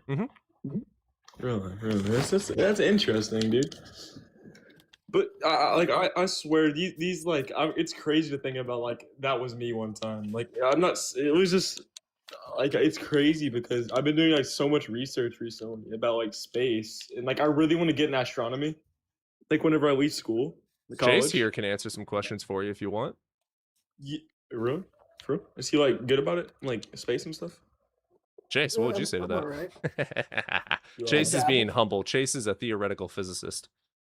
Really? That's crazy though, because like it's crazy. It's like they say like God can do the impossible, and it's like that's just not true. Like it's really not, because why does God need praise in the first place? That's my question. Like they praise him, but like what's the point about it? You know what I mean? Because if God's perfect, then why does he need attention? Have you read the Bible? He's a little insecure. Yeah, and they say he's like all forgiving, and that's what I thought. But now you just gotta think, that's all they do. Christians just believe what they want to hear from this book, but they don't actually want to go study. They don't actually want to go study it. They believe something from a book that's completely false, and they want to believe what everybody else says because they're too like afraid to speak up for themselves. But like 75% of them are just pure crazy. That's how I feel like I was. Like I wouldn't go around saying Jesus loved you, but like now that's just straight up bullshit. So at one point when the Israelites were lost, they started complaining, right? When they were wandering, and when they started complaining, God sent serpents, venomous serpents, to bite them and kill them. Yeah. And then when they were like, "Oh no, we will stop," he was like, "Okay." He didn't stop sending serpents. He was like, "Just look at this stick, and then it won't hurt you anymore. They won't bite you." This is what I mean. You have your people supposedly wandering in the desert for 40 years after you had them enslaved for who knows how many years before that, and you're killing them because they have the gall to complain about it. Yeah. Yeah, and it's crazy. It's like when you think about it, God's a dictator. He really is. Like if you think about it for a minute, if you don't worship me, you're gonna burn in hell for eternity. That's basically saying God's a dictator. Coercion at its finest. It's kind of crazy. Like if I don't act right, this flying zombie is gonna burn my ghost. Yeah, literally. It's ridiculous. It really is. Like, and I asked somebody about it, and he says along the like, what if I'm like, okay, so it's basically you're basically saying like, yeah, we were talking about God. He was a pastor for a church, and I really wanted to like, you know, he was my dad's friend. My dad's like a hardcore Christian. I think I told you that, Cody, but I wanted to like maybe step up my game and like maybe try to prove. And I told him, and he says God was ever doing mercy. I'm like, right. So if my parents were born an atheist and I was an atheist my whole life, does that make me go to heaven or hell? And he's like, somewhere down the road, you're gonna have a shot. Like, and it was just straight up bullcrap. What about like uncontacted tribes? Yeah, exactly, dude. Like I can't, bro. Thank God I met Cody, or else I would have still been like stuck inside of Christianity. Yeah, but you're all better now. Yeah, all better now. I The sickness like is gone. Yeah, I feel like way more like I'm not trying to brag myself, but I feel like 10 times more intelligent because like I've actually like studying about science. Like I was like I hated science, like I hated it. And then like whenever Cody told me to research and stuff like that about like sun, radiometric dating and stuff like that, like I was like really interested in all this stuff. I'm like, it's like crazy how space, like really, it's how cool, like awesome it really I'm is. still like, a fucking idiot, and Chase would probably say the same about himself. You're And smart he's enough almost to got a convince PhD. me. Like I was a hardcore Christian back then. You're smart enough to convince me to become an atheist. So I think I'm just a professional fake scientist. There you go. I think there's a massive difference between being an intelligent person and being able to critically think. I'm just capable, and I still fail all the time. I lose debates every fucking day. I just think it's incredible. Oh, all the time, brother. I'm so fucking ignorant on philosophy like and logic. Christians? Oh yeah. Basically, every single time I have a Philbro up here, I lose. You could argue that I lose those, but I usually just start mocking them. Technically, concession. I just refuse to take them seriously. Yeah. Yeah.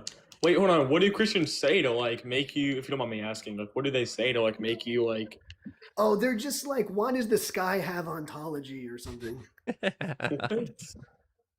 Have you ever been like convinced, like ever since you became a theist, like did you ever like maybe think to like become a Christian again or no?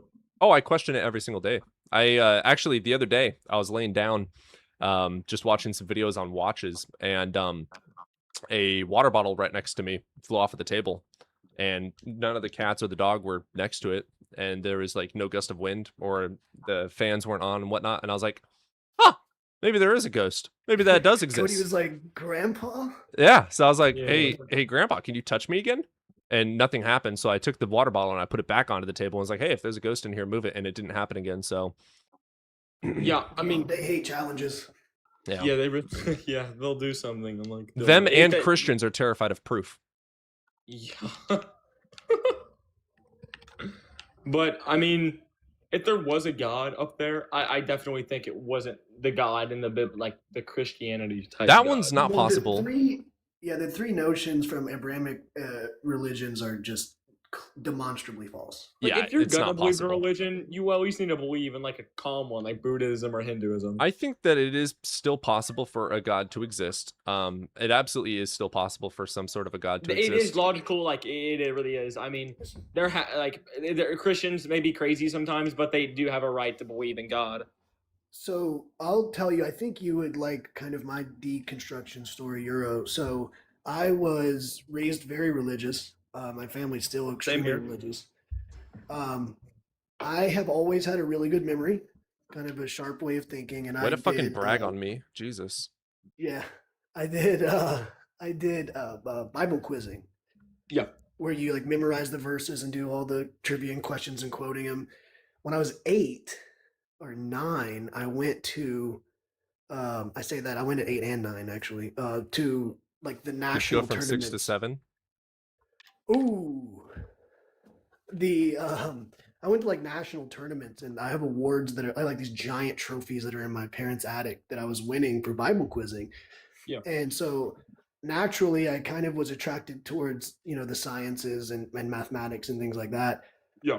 And when I went to college and started learning, I started having these questions because I was for sure convinced evolution was just the stupidest thing.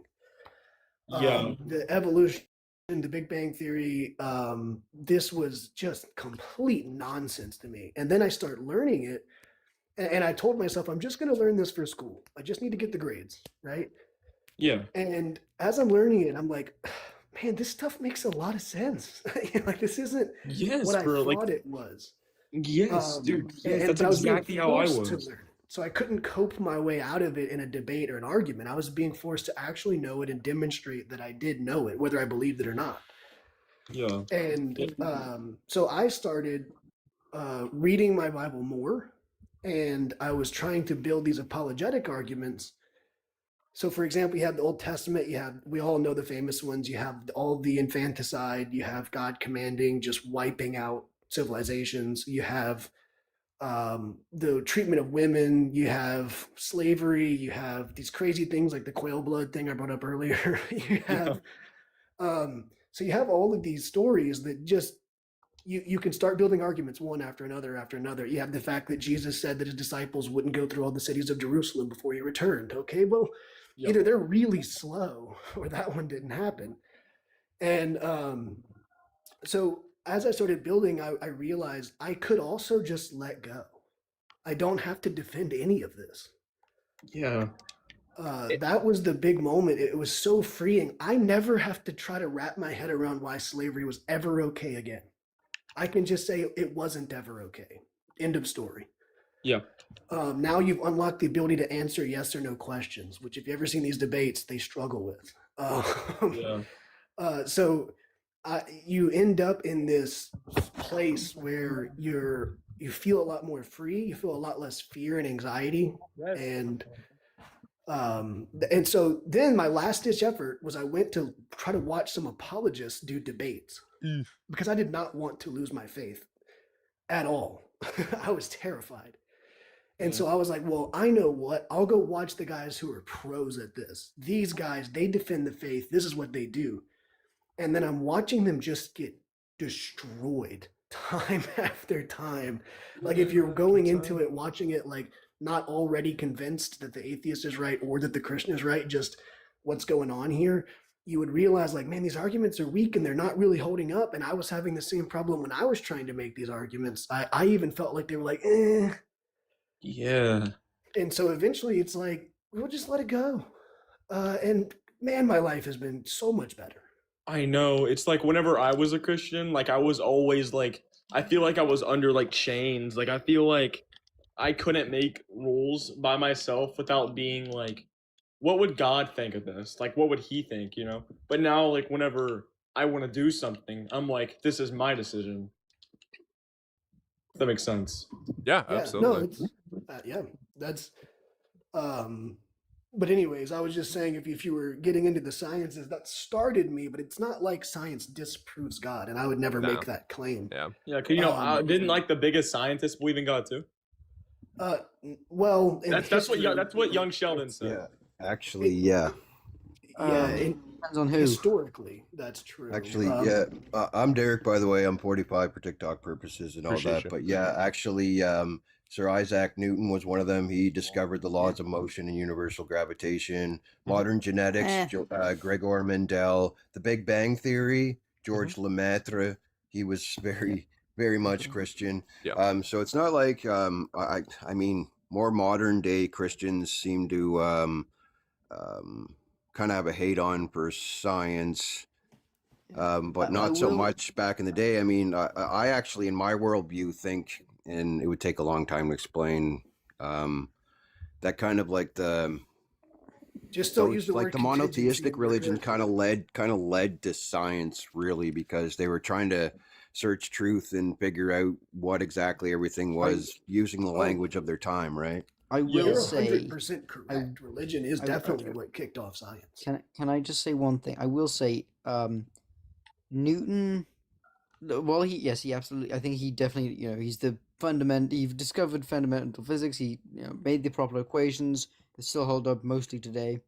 I will say he was heavily restricted by his faith. Like some things he just could not comprehend because they did not align with his faith. It was something about like the movement of Saturn. Something about it. And I think he couldn't figure it out because it didn't fit to his Christian worldview in some way. So I will say that religion actually does also limit truth seeking. I think that fact there is part of what limits like a modern day Christian and such on accepting sciences. In so much as a lot of them gravitate towards flat Earth now because something in the Bible said about a firmament above, and then it just, if they believe in a round Earth, then it says something bad about their Bible, which what they don't realize is it's actually just destroying their own faith. But anyways, I'm an agnostic monotheist, so I believe in God per se, but not like the word God itself is skunked. I mean, there's so many gods, and then there's the monotheistic God, and then what it is and who it is or whatever is it's so gone. So I prefer to call it like the underlying source.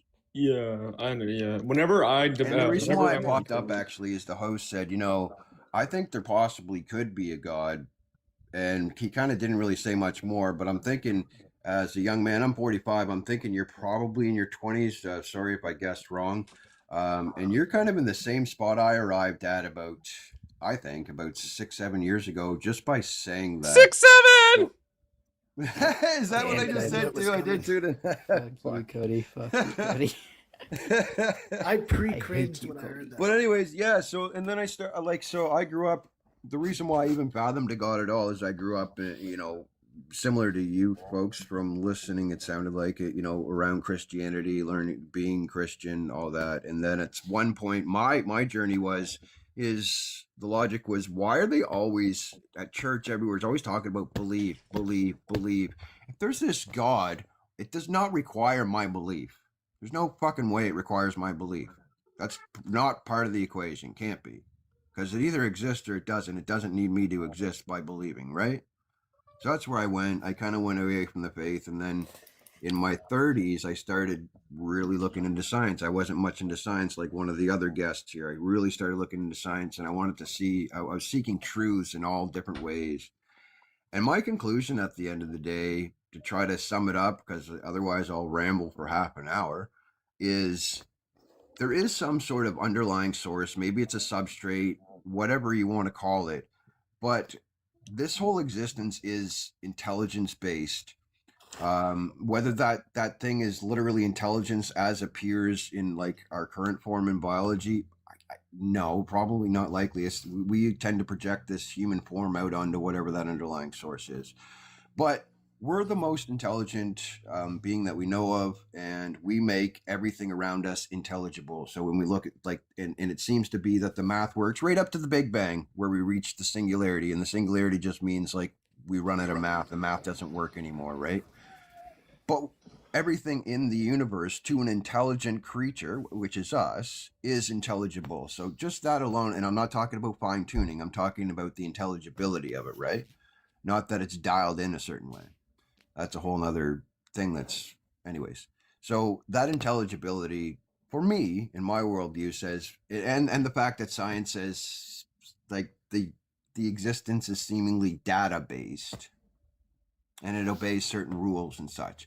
So what I've concluded at the end of the day also is, so the Bible is in their language, them trying to align with that said underlying source. So I think that Genesis is more about us getting to this human form through evolution, of course, and gaining a higher level of consciousness. And through that higher level consciousness and intelligence, which the word is part of that, us having the word and language is a big part of our intelligence. It's an interesting note as well.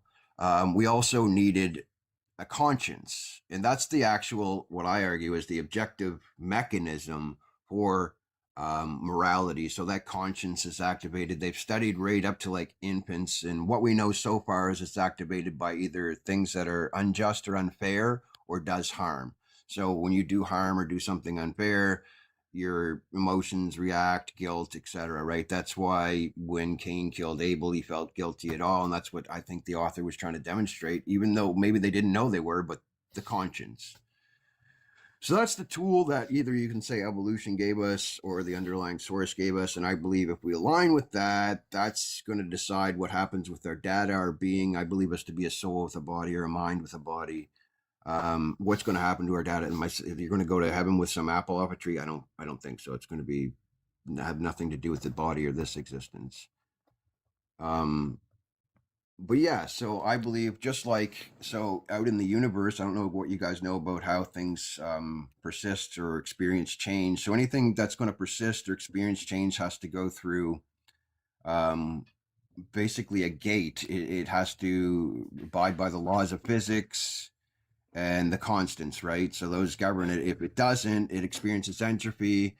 If it's a net positive gain in whatever trajectory is happening, or if it's sustainable, it continues and experiences change with everything else, right? So I think the same is of our bodies, as us being stardust, made of the things of the universe and then having the functions of the universe. We often think that, this intelligence we have is invented by humans, like we somehow invented intelligence and whatnot, but it's just borrowed from evolution. It's something that was already possible and existed and was in the trajectory, right? But yeah, that's basically my entire worldview summed up in, I don't know, what was that, maybe 5 minutes? I think that was pretty good. I hope I didn't ramble too much. Yeah, I think Chase is going to respond. I don't want to do a straw man here, but it feels like as you're like, yes, science has all this stuff, but what if there was something else? What do you mean? So what you call the underlying source, I don't have any reason to think it's real. Oh no, you wouldn't. Oh, okay. Well, I wouldn't expect that you. I wouldn't expect that you would. You'd have to.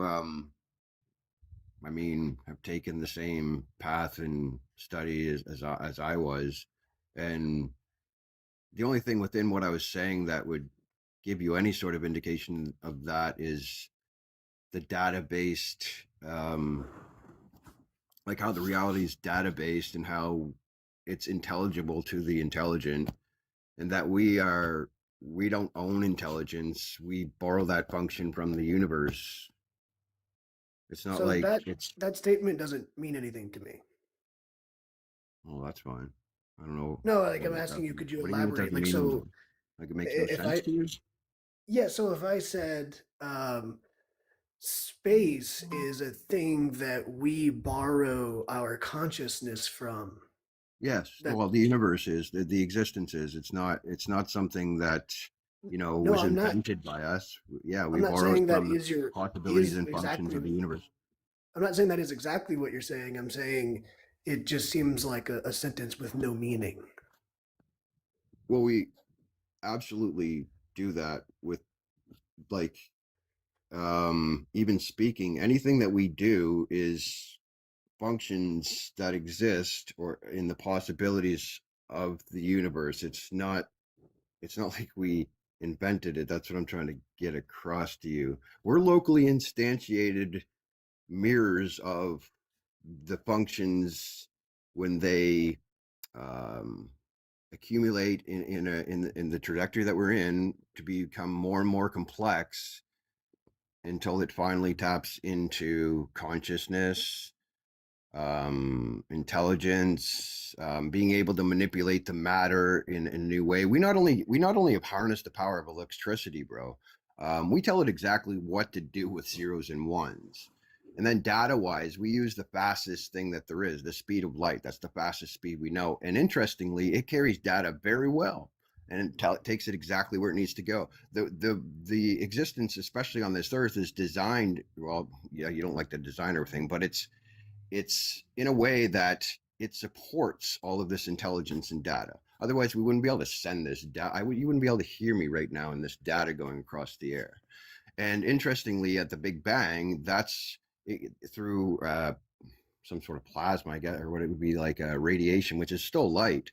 The data is brought out to make the contents or the constants and everything, everything as it exists now from the Big Bang on. I So think what I'm saying is we're just mirroring the functions of the universe.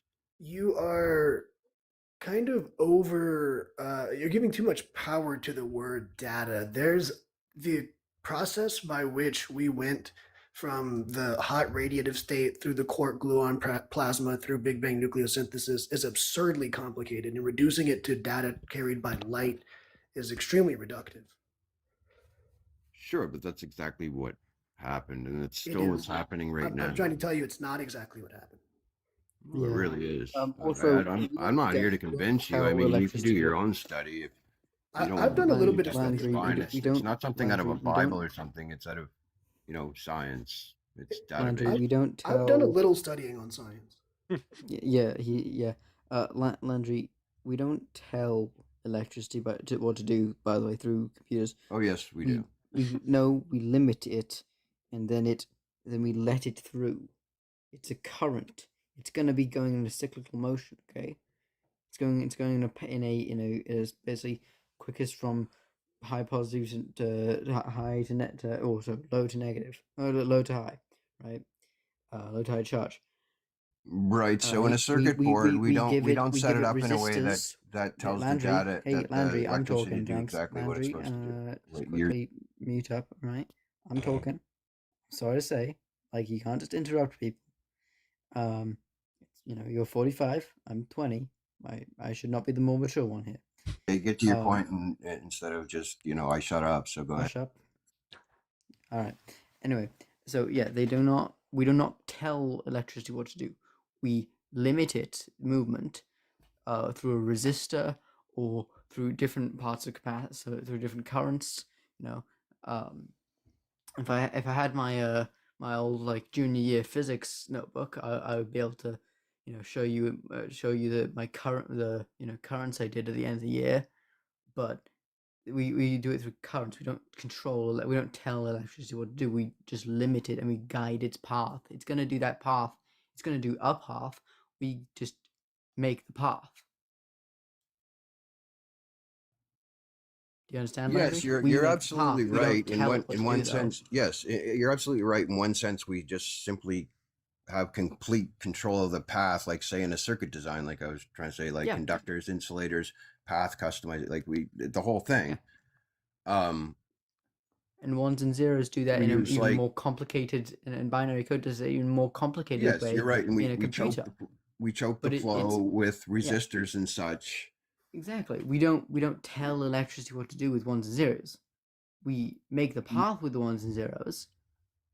We don't tell the electricity what to do with ones and zeros. Sure, you're just you're just basically repeating what I'm saying and breaking it down into disagree because of my result. It's like if water was flowing down a river, okay, and then you make the river's still continuing on, and then you just make a path for the river to go down. It's going to go down that path because that path is quicker. Electricity wants to go the quickest route possible. If you make that, if you make sure it doesn't have to go through its own path that it has to make, you make that path, it'll go down that path. Right. Because so electricity goes from low charge to high charge. Was it high charge or low charge? Either way, Yeah. So we use transistors. I thought you were done. Yeah. Sorry. Yeah. We use transistors as binary dictators. So we use millions of microscopic switches to tell electricity whether to flow, representing a 1, or to stop, representing a 0. And in doing such, that's the language that we use to tell it exactly what to do, so that this screen is pixelated in the way that it is, and you can see the host's movement, his blinking. You can hear the speaker or Yes, your but that's headset, not whatever. telling the electricity what to do. Okay, so what That's is it creating doing a path for the electricity to go down. And because the electricity, you know, I'm anthropomorphizing electricity, but it wants to go down the quickest path. It's gonna go down that path that you make for it. Yes, you're saying the same thing, but for some reason you don't understand that that's So telling you're it saying what that to we do tell the with the electricity to zeros go and down that ones. path. No, Landry, the very, very big difference is you're saying that the ones and zeros tell the electricity. No, the ones and zeros make the electricity do it. The ones and zeros make the path that the electricity just naturally goes down. The transistors are the microscopic switches that tell Yes. electricity either to They flow, don't tell electricity to representing do a anything, 1. though. They Yes, make they a do. path the They electricity tell it to either follows. flow or stop.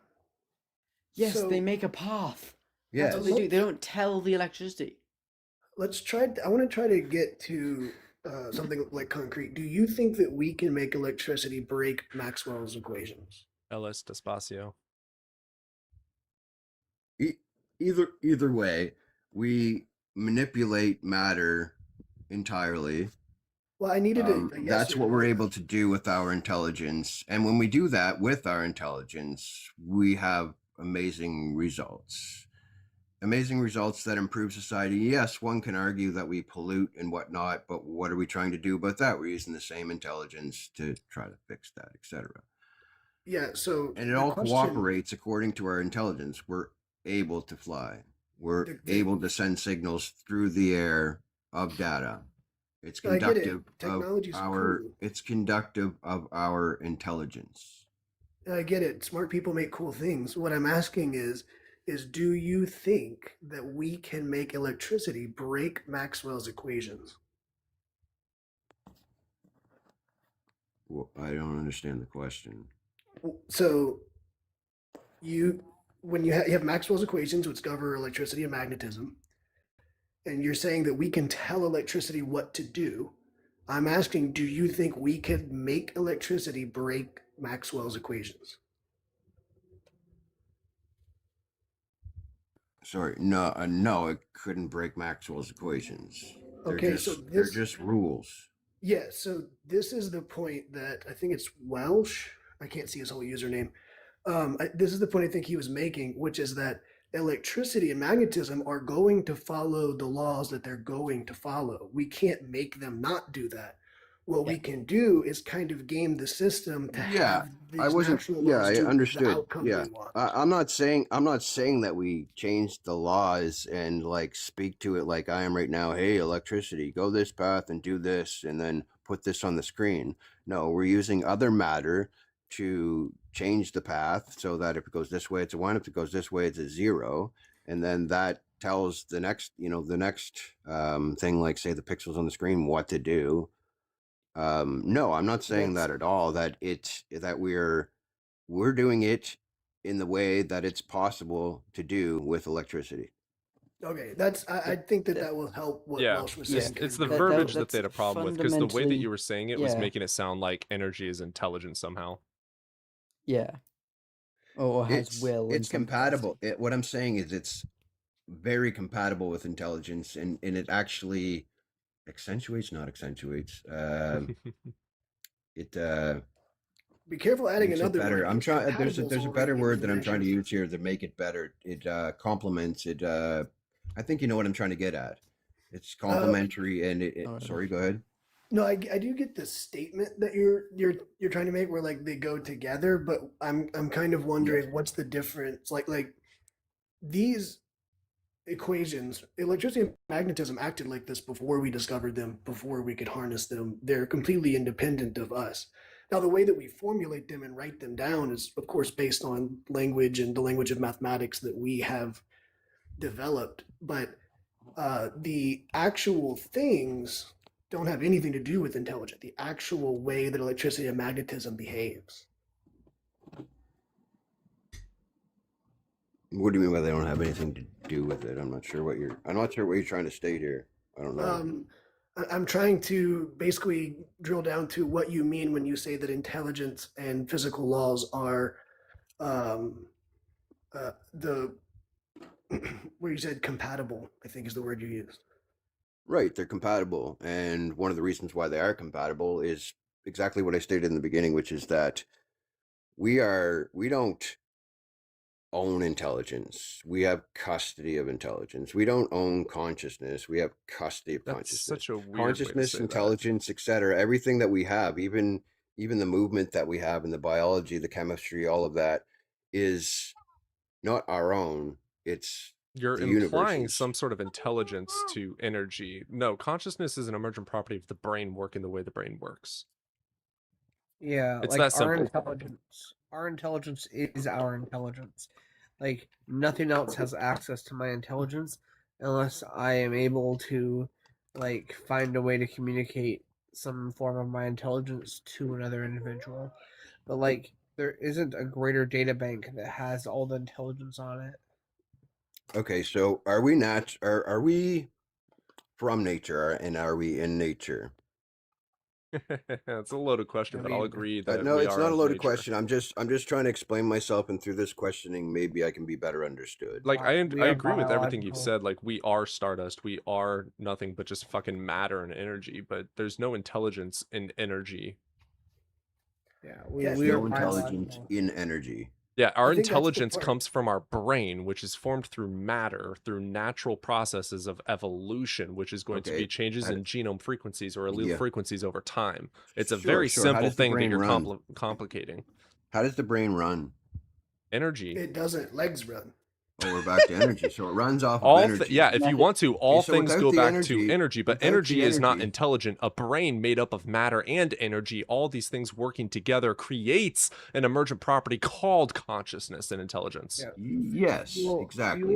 Fuel is not Agreed. like a And I'm not saying that energy is intelligent. I never did. I said that it's You're compatible. implying it. You are very No, much I so said it's implying that the universe is alive and has some sort of essence and being to it. It is alive. Are you alive No, right it's now? not. Energy is Okay, not so you're not alive. alive. None of us are alive. No, I am Nobody's alive. on this I am not planet. energy. I am made up of energy, but I am No, no, not no. energy. Yeah. No. Landry, Landry, you're I don't know what the sort of If the fallacy. universe is not alive, Landry, then nothing is alive on this entire Landry, Nice slippery okay, slope Landry, fallacy. Landry, do you have a liver? Landry, do you have Yeah, a I liver? do. Absolutely, yeah. Okay, are you your liver? Yes. No, you're not. Your liver is part of you, just like I'm part of the universe. Exactly. But I am not the universe, and your liver is not you. You are not your liver. I'm not. No, listen. You're picking apart what I'm saying. I'm not proclaiming that I'm the entirety of the universe. No, but you're saying that the universe is alive in the same way that I could say you are your liver. This is the part of the universe is live, sure. Yeah, this is just a composition fallacy. That's all Tipo it is. mierda.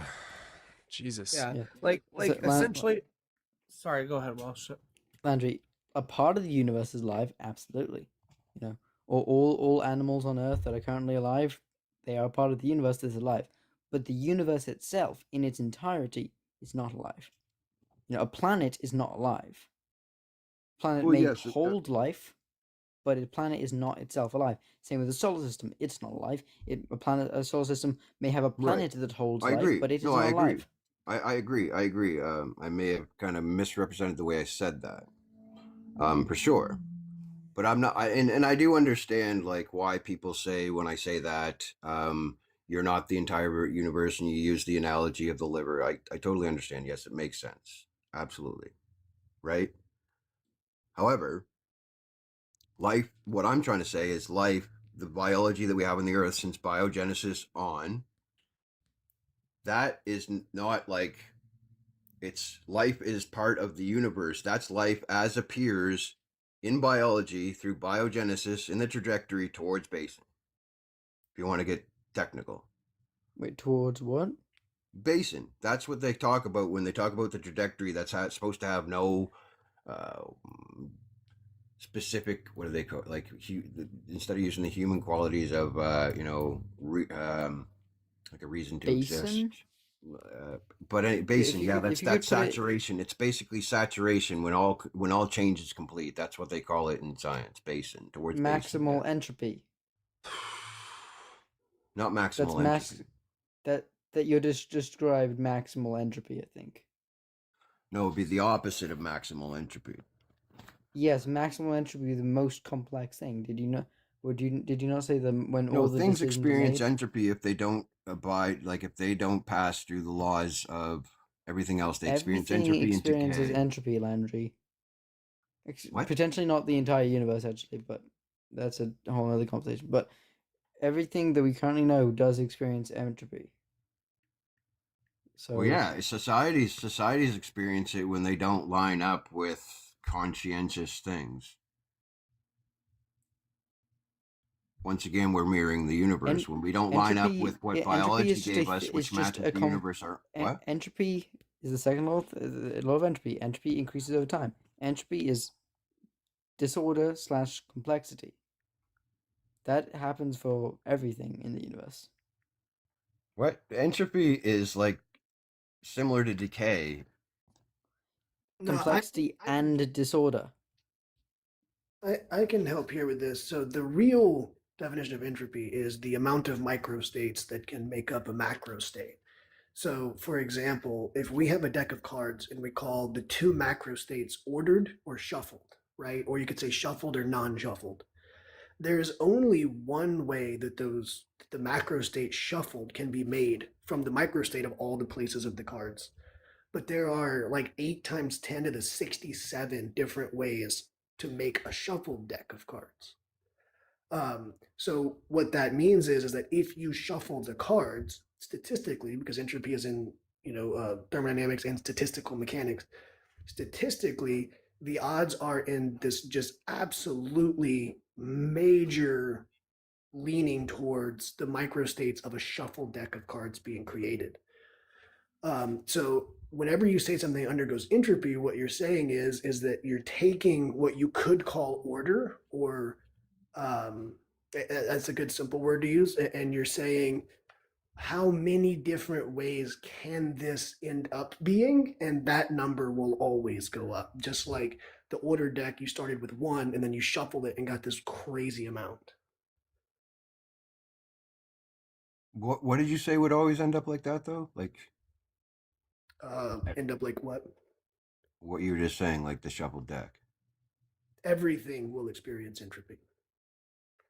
And so you're saying that my entire understanding of entropy for quite some time is completely wrong. My understanding of entropy was through trying to study what happens in the universe for things that experience change. And in my study, I read that anything that, is sustainable or a positive net gain in the trajectory.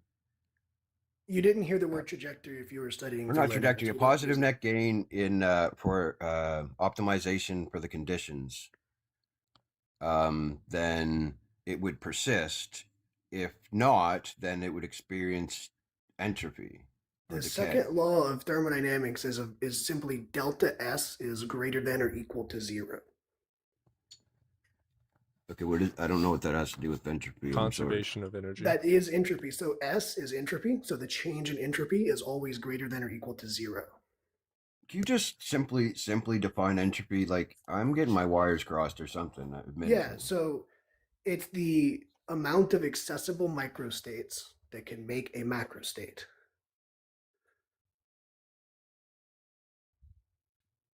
So what is the word then? What matter experiences when it's not sustainable?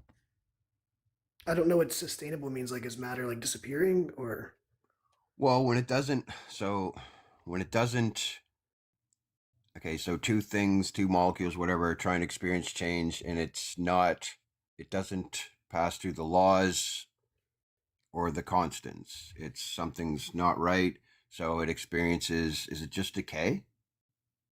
That's not what decay is, but I think if you keep going, I can probably figure it out, because I think I'm getting an idea of what you're trying to say. So anything that experiences, like when Earth started, biogenesis, for example, if it wasn't possible, basically, if it wasn't possible and sustainable, and things did happen along the way that weren't possible and sustainable, it experiences this. I mean, it just won't happen. That's what I'm not understanding. Like, for example, if you were to say that like some chemical reaction necessary to form life was not possible, then life would not have formed. Right. But that's we don't really have like a principle for that. That's just disallowed. Right.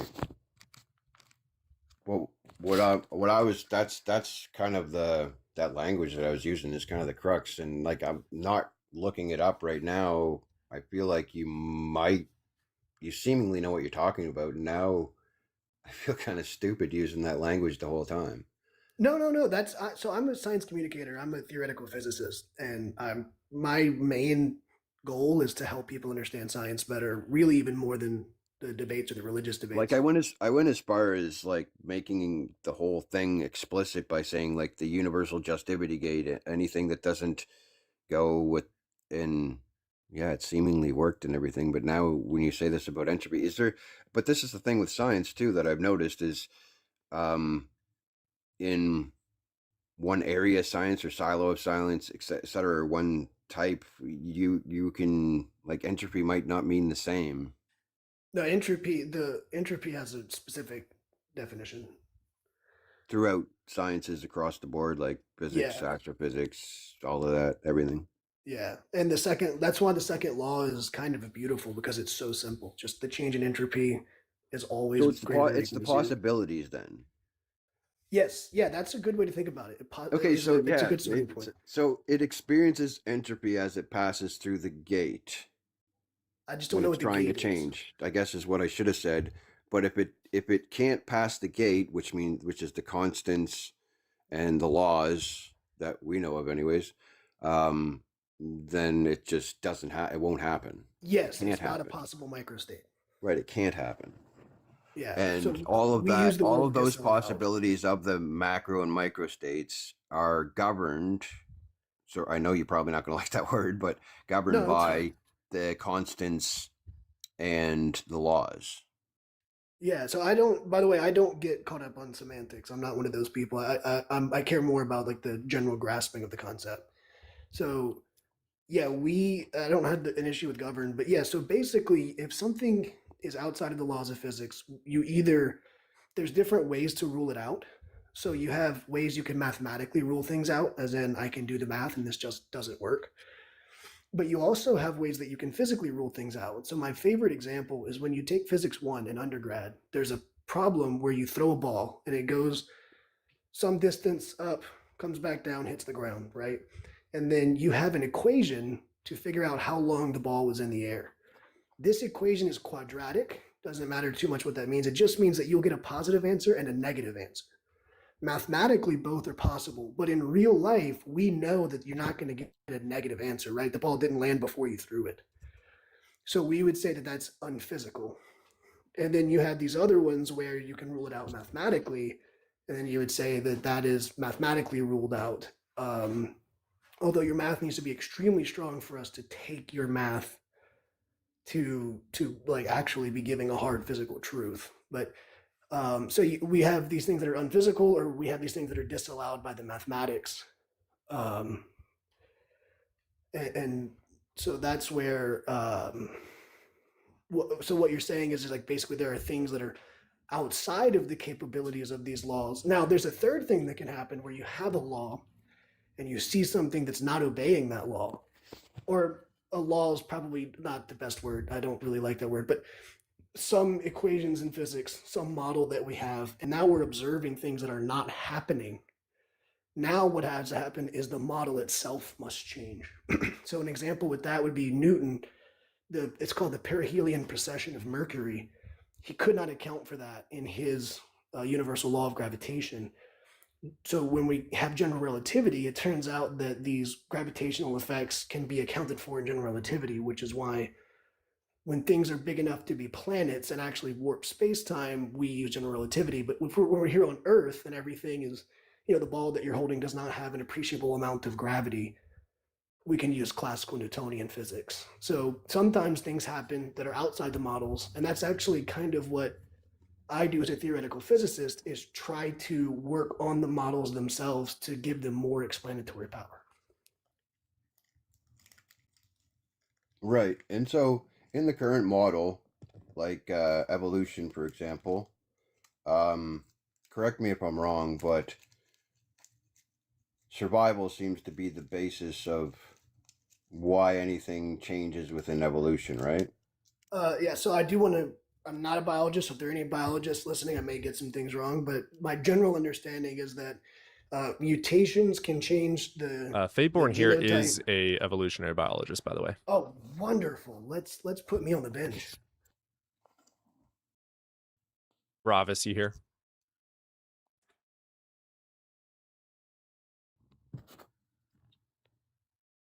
Ravis, I'm gonna tickle I your hope they are, because pickle. what I'd like to ask them is, where does intelligence fit in for survival? Well, And I mean, the ability to it just make worked the out. entire universe intelligence, I guess, like us figuring out even up to the Big Bang and everything like that. What does that have to do with survival? Well, it just worked out. Intelligent things ended up living, so they kept on breeding.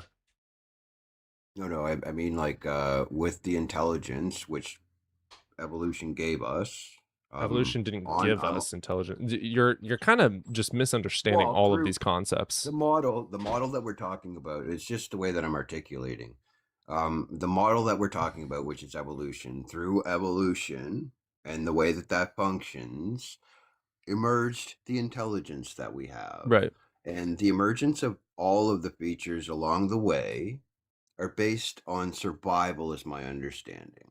Well, so my question to someone who's well versed in that science is, what does intelligence and the conscience and a lot of the features that we have to do with survival? Yeah, it's extremely simple. Like to be intelligent, you're able to avoid death. So therefore, things that have intelligence avoided death and kept procreating. Specifically, our ability to make the entire universe that we can see intelligible.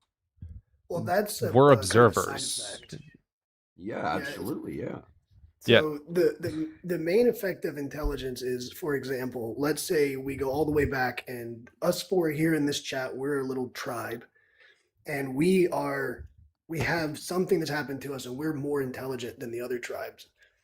If they want to come, for example, take us out, if we have intelligence, can make things like weapons, shelters, bunkers. We can predict, like, so we can start noticing and predicting things like it gets cold every year. And that part of it, I swallow very well. It makes a lot of sense, that particular part. Yeah. But then when we get to going to space and going to the moon and doing all these other things, these we'll call them extracurricular activities that seemingly don't really have anything to do with survival. It seems to have to do with some sort of advancement of, you can even call it that, of evolution and biology, some sort of advancement for life itself. There's no intelligence like behind evolution. I hope you understand that. I disagree, but I don't think I could ever you're just you otherwise. Objectively wrong. Like, evolution is only the change in allele frequency over time. So by someone or something forming over mass amounts of time what ends up being a brain, that is what forms what we call intelligence or consciousness. That is, so basically there's two creatures, think of it this way. One creature with a not as intelligent brain versus another creature with an intelligent brain. This one fucking dies off, so the one with the more intelligent brain lives, and it gets to procreate more.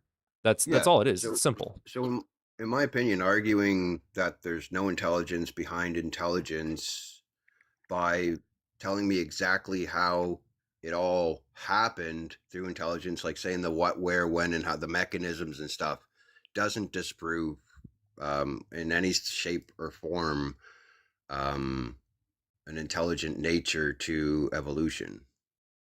how are you defining intelligence? Because like the ability to process data in a way that creates an improvement.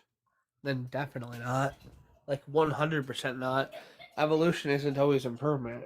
Oftentimes is the opposite of improvement. It's the ability to. Not It's saying that it's 100% successful, but it's well, obvious that that's exactly what happened throughout. We know that the even evolution is database like DNA, etc. Like we know that it's all information that's recorded in some sort of medium. We're using DNA in this case, and then there's something somehow that chooses whether it persists or There's not a desists or something choice. changes. it's Well, about you who say gets it's not a the. choice You're because implementing you think so much immediately that I'm intelligence to projecting something that's that not into a intelligent. mind, which is what biology has for its own intelligence when it emerges. It's a mind and a brain. Well, But there's no choice without Yeah, brain. you're putting way too much like intent and purpose into natural things that don't have intent and purpose. no, I didn't put intent and purpose in there. Your fear of intent You and haven't purpose said it, triggered but you're you implying. to either fight or flight, and you decided to fight. What? Yes, absolutely. That's Brother. I didn't mention anything about that at all. So I don't fear purpose, but I am kind of scared of intent. like I didn't insert purpose or intent. I am inserting that the intelligent nature. I mean, Purpose and intent seemingly only emerges no- in biology itself for its own purpose through You're us. acting like evolution and biology is like a living entity. Based on your definition of intelligence, though, there's no way it could be applied to evolution. Yeah. Like, evolution isn't based on survival. Like, this is the common misconception. Evolution is based on who can fuck their genes into the next gene pool. Pretty fucking much. Like, it's not about survival of the fittest. It's about survival of whoever can nut in the nearest opposite sex. Right. That's all it goes down to. Like, there are species that, like, their life cycle occurs within the span of a day because all their goal is to get up, nut, and go back down. Well, all species are dependent. See, it's symbiotic, though. All species are dependent on other species for any sort of survival whatsoever. So there is that symbiotic nature as well. So what about like plants? Plants?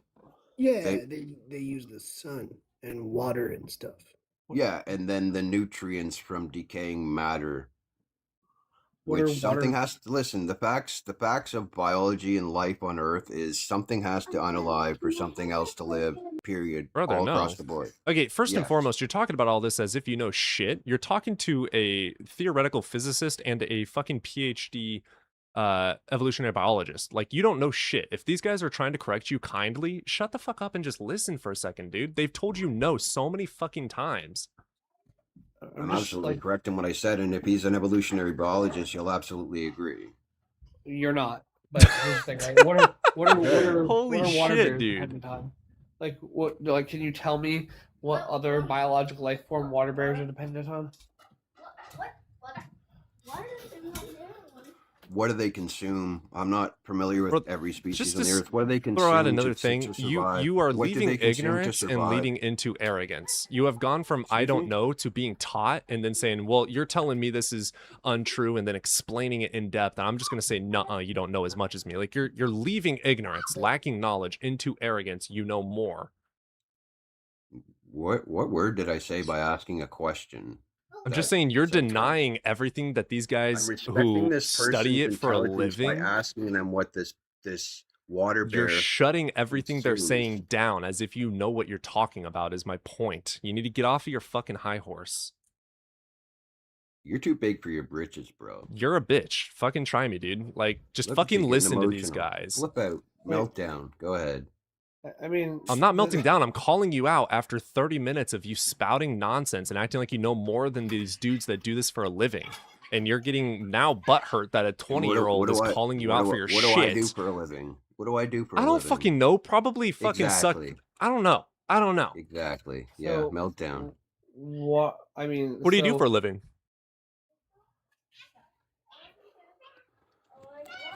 Yeah. Big boy, what do you do for a living? Are you a biological physicist?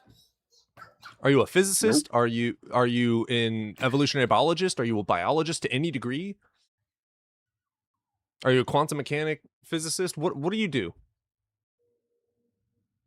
Oh, you're not answering because you don't do any of these things, and I was correct, and you're getting schooled by what you would call a child. Business. You need to get off of your high horse, and when they say It's no, your and then they goddamn business. explain...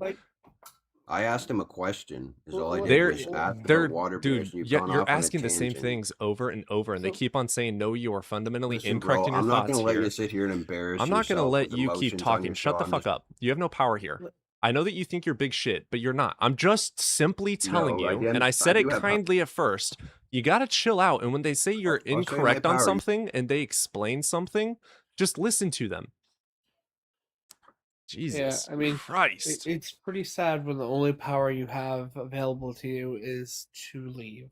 Like the issue is that the moment that you brought up and you said you don't know what I do for a living, you open the door to us asking you that question. So then when you say it's none of your business, that's essentially you being like, look at me, I'm so smart because I can hide something from the other person. Oh, by the way, Like, Sober, Chase agrees with me on energy. It's absolutely moronic. Like, but to answer the question, water bears sometimes don't eat anything. They eat nematodes now and then, but like oftentimes other small nematodes, but sometimes they don't eat anything for entire cycles. Yeah, that guy could have learned so much. Like, he was listening to some degree, but he just kept shutting you guys down over and over. I'm surprised you didn't lose your cool. In all fairness, it's hard to lose your cool when you're watching your son build with Legos for the first time. Oh, hell yeah.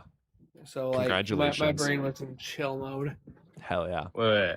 I just want to make sure, because maybe I am wrong. Cody, you're saying, like, the first law is applicable in all situations? Because that's what I'm saying it's not. No, I've never said that, dude. I'm just saying energy still can't be created. I mean, it seems to increase, so it's increasing somehow. It seems to redshift. No, I'm talking about expansion. Chase? He explained it way better than I did to you those first times. So with expansion, the energy density remains constant with the space density, if I'm not wrong. Yeah, that was when I was talking with Cody about it. I had that caveat that we don't have a global conservation of energy. Right. It's not well defined globally, especially in the expanding universe. Locally, it's conserved, but dark energy. Yeah, if the cosmological. But even globally, it's not created. Well, it depends. Like, it's kind of like it's a semantics issue there. Almost a semantics thing. Like, technically, yes, because dark energy is a product of the volume of space-time. So right, dark energy expands or comes in. If the volume of space-time increases, then dark energy technically creates more of itself. I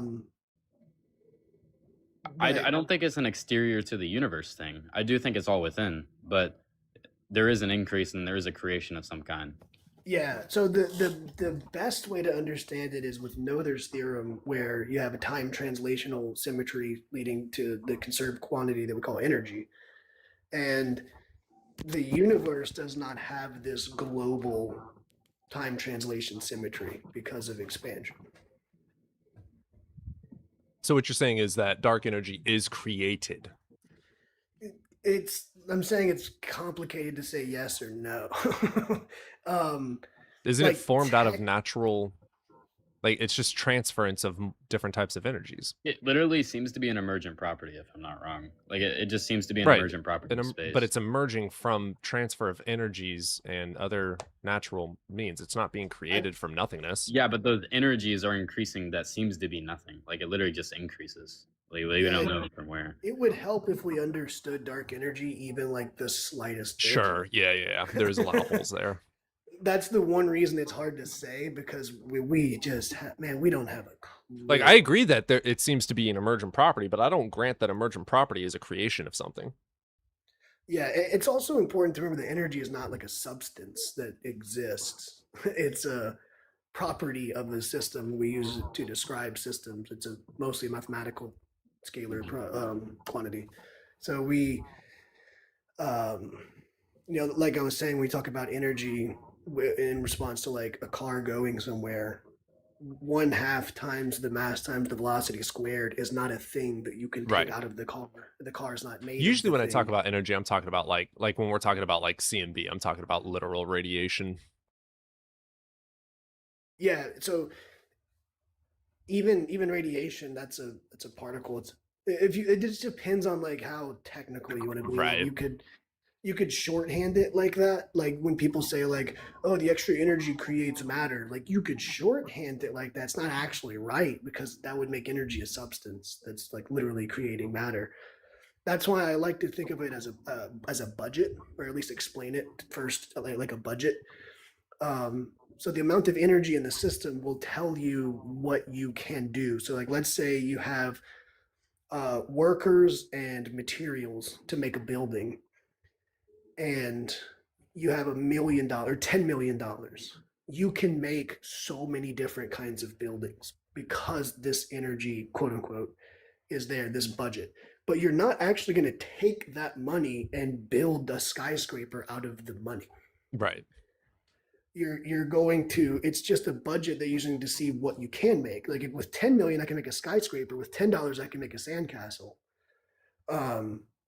So that's all we're doing when we're doing like energy conservation, is we're just saying if you have some event, some interaction, the total energy is going to be conserved in that interaction. So like electron, talking positron, about potential. Yeah, so like an electron and positron annihilating into 2 photons. When you have something like that, people are like, well, there was mass, and now it's this radiation that's leaving as energy. And it's like, no, the energy content is the same, and other quantities are conserved too, like charge and spin and things like that. But you have what's coming out is not energy, it's photons. They're interactions in quantum fields, and the fluctuations are, let's just say, the buildings that can be made. So these 2 protons colliding, or this electron and positron colliding and annihilating, has the energy. Then it's basically depositing it into this other field that now has the same energy. Just it looks like it looks different to us. But this is where quantum field theory is so complicated that I don't like to get into it. So I like to just kind of, I'll use the less accurate way to say things at times. And it's funny, you'll have people in the comments sometimes who are like privy to this, or maybe they are physicists, and they'll like, well, that's not technically right. And I'm like, yeah, I know, but we have to talk to people that don't do this all day, every day. Right. Okay, so basically the answer seems to be there is some sort of, to some degree, an emerging of energy that does increase. Yes, and the reason that I say like it's kind of tricky is because it's not like we see this energy being used for anything. So like one of the things we have, like I said, with conservation of energy in the electron positron, the energy was used in the field interaction to create 2 photons in the electromagnetic field. So then my argument only applies to static systems. So my argument about energy not being able to be created, energy exists, therefore it's always existed, is false. In a sense, it depends on your semantics, but yeah, that's what I was gonna say. You could make a semantic argument that it's false, but if you're using it on the level of like, again, because we don't, that's the reason I say we don't see it being used for anything. We don't see it like converting to other forms of energy that we can measure. It's somebody said it's being used to rotate galaxies in a closed system. That's dark matter, not dark energy. Now, my take on it, use the argument. What the fuck? I don't know whether I can use this argument or not. It depends. Honestly, it depends on your underlying theory. Like if you hold the quantum field theory, I think you can make a good argument for it. Yeah, because you can say just like, with the space density, right? The energy density remains consistent with it, right? So if space expands, this energy density field expands along with it. Yes. So you can make that argument, and I think it would be pretty sound and valid, especially with our current understanding. Yeah, so this is a great point. So if dark energy if it's a cosmological constant, of various, we covered that. I covered the global energy as a conserve, because there's yeah, no time we got transient past that symmetry. one, yeah. Yeah, I did cover that. So when you have, so for example, if you think about like a cube of space, like a 3 by 3 by 3 cube, if the cosmological constant is a constant, then what you have is a certain amount of dark energy per unit volume. If that volume goes up, you still have the same energy density, the same energy per volume, but more volume, you could argue more energy. So then it is actually logically possible for a god to create energy. Well, no, because then it's still yeah. You'd It have uses to- It's all in. essence. So it's like, so we would consider the universe like, I think, like an open system, but it's also isolated at the same time. I wouldn't It's like call it weird open wordage. though. Isn't it held Open currently and as closed just flat? means conserved or not. Yeah, So like, yeah, yeah. that's one of the things that we always bring up when it comes to like the second law of thermodynamics being brought up. Because Earth is a closed system, but the universe is like flat / open. Earth is not a closed system because we have the sun inputting energy. So, and then we radiate energy out Open. to space. My apologies. My apologies. So you have like the Earth, sun, Isolated space all together. All of those three together are a closed system. So like that's when they say like, well, complexity is going up over time on Earth, or you can't have complexity going up because second law of thermodynamics. It's like, well, delta S Earth can increase. What has to or can decrease. What has to increase is delta S Sun plus delta S Earth plus delta S space. Oh, 1 second. I want to eventually. Yes, abiogenesis actually does answer that and explain it multiple times. But even if abiogenesis it wasn't true, that still doesn't state that a god created a cell. Continue. I'm sorry.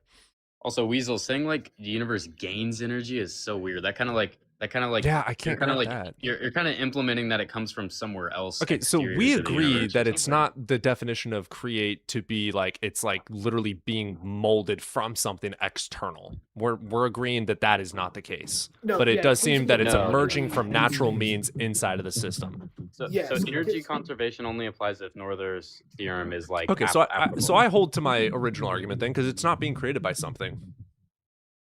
Yeah, it's a property of empty space-time is what it looks like, and I'm putting empty in air quotes. It smells like But- the 'cause animals took remember- a shit. I'll be right back. I don't think empty exists. Yeah, that's what I was saying. I put it in air quotes. But Right. but you have things like I said, because energy is not the substance, it is a property. It's a property of space-time. More space-time, more of the property. I literally think it's like how H2O brings about wetness, right? I think it's the same idea. There's like an emergent property of H2O or something like that. You know what I mean? Yeah. Which may be weird language, but I just think the false vacuum kind of remains the same with space. I think that's all it is. It could be way more complicated, but So you guys are over here doing important stuff while I'm working with flesh-eating bacteria. Yeah, see, biology is all the yucky, squishy stuff. wait, Faye, I've been meaning to ask you.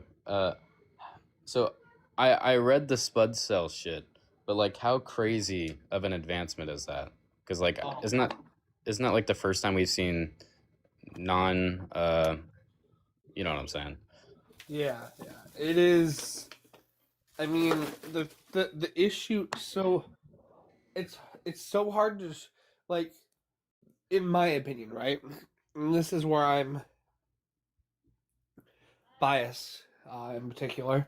Also, sorry, I haven't slept in 48 hours, so I'm not exactly the most awake human being on the planet. But so, in my opinion, this discovery is equivalent to the first presentations of evolution being brought into biology. Like, it is that groundbreaking. Is it going to change anything fast? No, biology is the slowest science. Why would we ever be fast? I think anyone who is on the fence about abiogenesis, that like, I was already convinced, but that was just like icing on the fucking cake for me. Yeah, absolutely. It really is like the to me the thing that breaks the back of evolution denial is oh, so sorry. It's ERVs, and like this is what breaks the back of denial of abiogenesis. Also, I had unrelated, but how is there like soft tissue, like blood vessels that remained like unbroken or unfazed in like the dinosaur bones? You know what I'm talking about? Yep, that's a great question. Give me a couple hours, I'll be right back to you. So the short answer is, the short answer is, shit kind of happens. And that really is like the long answer is that you would be shocked under the right conditions and the right setups how preserved some things can be, and essentially it's not in the condition like you would imagine, like breaking a bone and then you see it. It's in a clearly decayed but very, very preserved condition. You know what I mean? Yeah, kind of like a tomb or something. Yeah.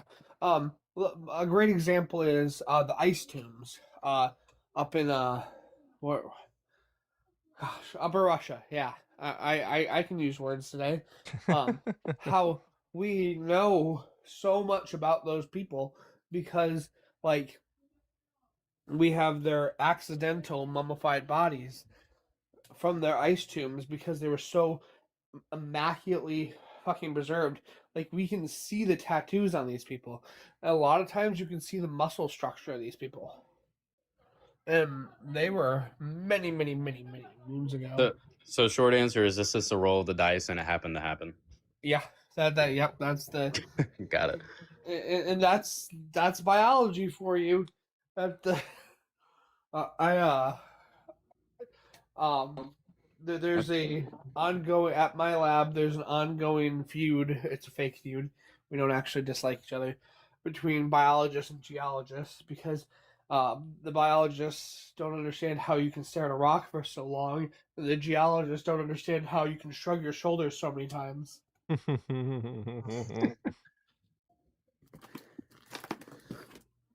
Yeah, I think biology is the definition of trial and error. Yeah. It's like the most trial and error field, I think. We throw a lot of ham at the wall. Sometimes the ham sticks, sometimes it slides down the wall. But when it sticks pretty well. Like, realistically speaking, biology, like, today is entirely built off evolution. That's why I don't understand evolution denial. Well, even like Big Bang is a stellar evolution. It's still a form of. It's not like biology type of evolution, but it's still an evolution of some kind. Cosmological evolution. Right. Absolutely. Damn, I cannot get this fucking bracelet off of this watch. It is pissing me off. But Cody, I got to work with something even more dangerous. I swear to God, if you say you found some other fucking sickness from like some ancient mosquito, I'm going to come over there and slap you in the face with a dildo. First off, I didn't find it. Second off, we are working on finding a way to nullify a new strand of flesh-eating bacteria. Jesus Christ. We found a pretty good method so far. God doesn't exist because Ravis does. I'm God. God damn, dude. What's that new bacteria that I think it was lab grown? I'm pretty sure, or maybe it was just something that adapted to the environment because it's called Ravis. That like that eats plastic. Oh yeah, that stuff. So mostly lab grown or lab. So yes and no. We actually mostly lab grown. For the most part. But during our testing of it, it did begin to adapt. Like, it began to adapt before we expected it to adapt. So, like, it was interesting. I've only got to see some of it because it's really hard to work with because, like, if it's not constantly consuming because is what it breaks down, is so low on quote unquote nutrition. If it's not constantly breaking something down, it tends to kick the bucket. Why don't we just get like a bucket of Finally, that? Jesus Christ! I've been trying to do this for an hour. What kind of watch is that? This one's a it's gonna be a fossil. Fossils are nice. 111706. It's okay. I haven't shown you my watch collection yet. Actually, I don't know how I haven't done that. Well, I'm trying to get rid of these in the next week. I'm just now got this one is officially refurbished. I am just now putting the case back on it. I got the mechanics all fixed up, replaced battery. It's been polished and cleaned, and it looks really pretty. Works really good, nice and smooth. Just a regular fucking quartz watch. I don't love quartz. I actually prefer automatics, but Oh, I got this one. It's like a space watch. See that? Let me full screen you. What the fuck? What brand is that? Unbranded? No, it's branded. That's pretty neat. Actually, I do like that. It moves too. I like that. I know. It has like the. There's also a. God, I forget what it's called, but there's a. Is it a Seiko? There's a Seiko that where they do. Yeah, Seiko. They do custom watches like that. Yeah. So those are really cool. I'm not a massive fan of Seiko either. They're okay. I'm an Omega nerd. Yeah, let's choose the most expensive fucking. Yeah, I'll be flipping those in a couple of months, and I'm so fucking excited. You gotta show me that. I got 2 Rolexes, a Grand Seiko. You have a Grand Seiko? Yeah. I'm jelly. That's fucking hot. What do you mean Omega the most expensive, and then you talk about a fucking Grand Seiko? Well, that was family. It was free for me. Jesus Christ. Basically the same fucking thing. Got 3 Rolexes.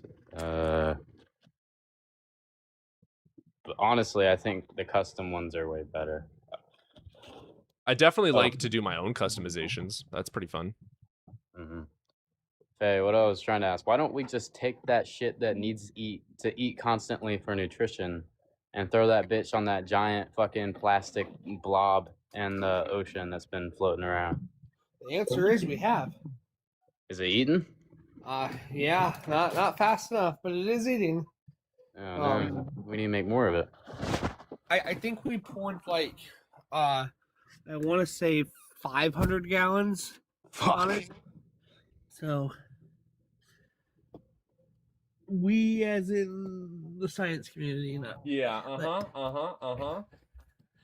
I listen. Yeah. Himself poured 500 gallons. Yeah. Listen, my days for the past month have consisted of flesh-eating bacteria and cannibalism. I hate you sometimes. Genuinely, you scare me. I can't defend myself anymore, man. You can't. No.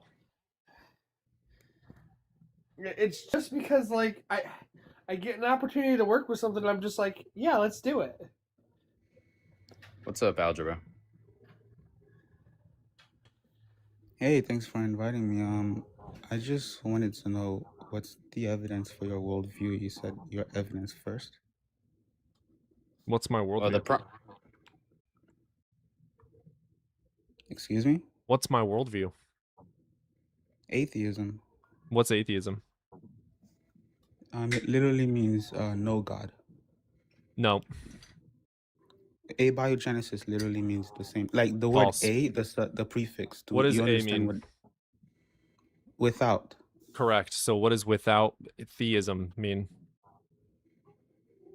No. Theism is God. Yeah, Atheism false. means no Theism God. means belief in a god or gods. You're No, that's objectively not wrong. what theism You're means. objectively wrong. I apologize.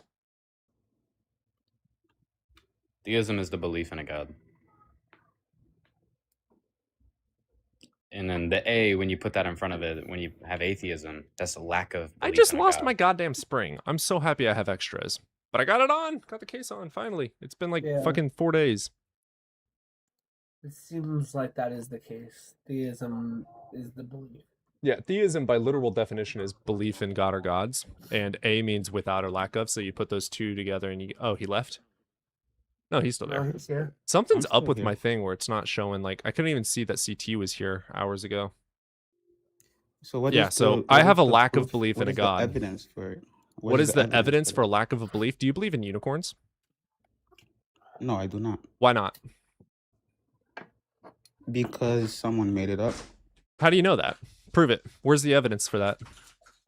We can see the etymology. We can see like the history of what the word is used for. I'm assuming like we're not using it to mean like a different animal than an imaginary animal. So we both agree that it's an imaginary animal. So No, what's we the don't. symmetry breaker between that and like a some religion of some kind? I'm not talking about religion, right? We're talking No, about no, no. But what you're describing, we can apply that same thing to a god. So what's the symmetry breaker? Well, you reject religion. That's not the same thing as saying like you lack So a belief in here, let me God. simplify for you. What you just said is because there's a definition of a unicorn, but no evidence of an actual unicorn in existence, you have a justification to not believe in a unicorn. Okay, there's a definition No, for a that's god, not but there's it. no I evidence just for a said justification in a we god, know so I it don't was believe in a made up. god. No, I just pointed to when it was made No, up. yeah, I know We your can god we was can made up too. determine. You believe in the Abrahamic god? Well, that's your assertion. Yeah, do What's you your believe in proof the for Abrahamic that? god? No, I'm asking what is your proof Yeah, for do you that? believe in the You've made an Abrahamic god? Yes or no? It's a simple No, you just question. made an assertion. You Hey, haven't dumbass, can discovered you it yet, answer right? which god you believe in? No, It no, you just depends made on an which god you assertion. What is believe your in to evidence for determine it? what evidence I fucking need to provide, you fucking nincompoop. Which god do you believe in? God damn. You just said my God is made up. You don't even know Yeah, my which God. god do you believe in, dumbnut? Okay, you can say if you're Christian, then your God is made up. All right, Is that what you here, meant let me to help say? you out here. Let me help you out No, here. is that what you meant to say, host? Just let me know. Let me help you out here. The Abrahamic God does not and cannot exist, first and foremost, because anything external of time cannot have causal relation nor change in time. Therefore, it is 100% fucking fake. Any other God that has no justification for belief external of the hearsay from the believers is nothing more than that of imagination until there is a burden of proof met. Thank you. Now, would you like to demonstrate that a God does exist? The Abrahamic God did enter time. He literally spoke with him. He spoke with Abraham. No, a book says that this thing happened. A book says We are that. talking about, yes, you're getting Harry where Potter you're getting also your says that the description from. wizarding world is Hold on, real. where are you getting your description of the Abrahamic God from? The book. If you're literally saying something wrong, Algebra. then Okay. change your argument. Hold up, 1 second. Cabron. The Abrahamic God is what's known as creation ex nihilo, right? Creating something from nothing. And that requires for this God to lack the properties of its creation. Otherwise, it would be within its creation that wasn't created, right? So sober, he said that the Abrahamic God is not in time. Yes, I'm trying to explain to you. I'm trying to explain that to you. He literally entered time and spoke with Abraham. He ate with Abraham. So that's not a problem. He's describing a different God. Wait, so God didn't create the universe, right? That's not the question. He just said the Abrahamic God okay, is time not is a in property time. of the universe. He made a brother. false assertion. Just say he's Algebra, I need you to wrong. listen so we can have a conversation. That's how they work. All right. So time is a property of the universe. For God to create the universe, which includes time, he would have to be exterior to it, right? I agree, but he said the Okay, Abrahamic but you're God, saying he's within time. How's that make sense? because he's both transcendental and immanent. Wait, can God be in time and outside of time at the exact same time? Jesus was. Oh, you're dumb. How am I dumb? Dude, Jesus even was. according to the You fucking just said the Abrahamic Abrahamic text, God. The Abrahamic Jesus God. was Who an is the Abrahamic external God? of time. The Who is Abrahamic the God Abrahamic God? is the God of Abraham, Isaac, and Jacob. Exactly. So, okay, where do we go In accordance to with learn about the God of Abraham, the Isaac, Jewish and Jacob? texts. When it says God visited Abraham, is that A book something says that. that's Why metaphorical? should I believe that? Yes, we're discussing the God of Abraham. Where are So we getting why that should from? I believe that? You're making a false assertion. Where did we get it from? A human being All right, wrote you're it down. rejecting your own A human opinions. wrote it.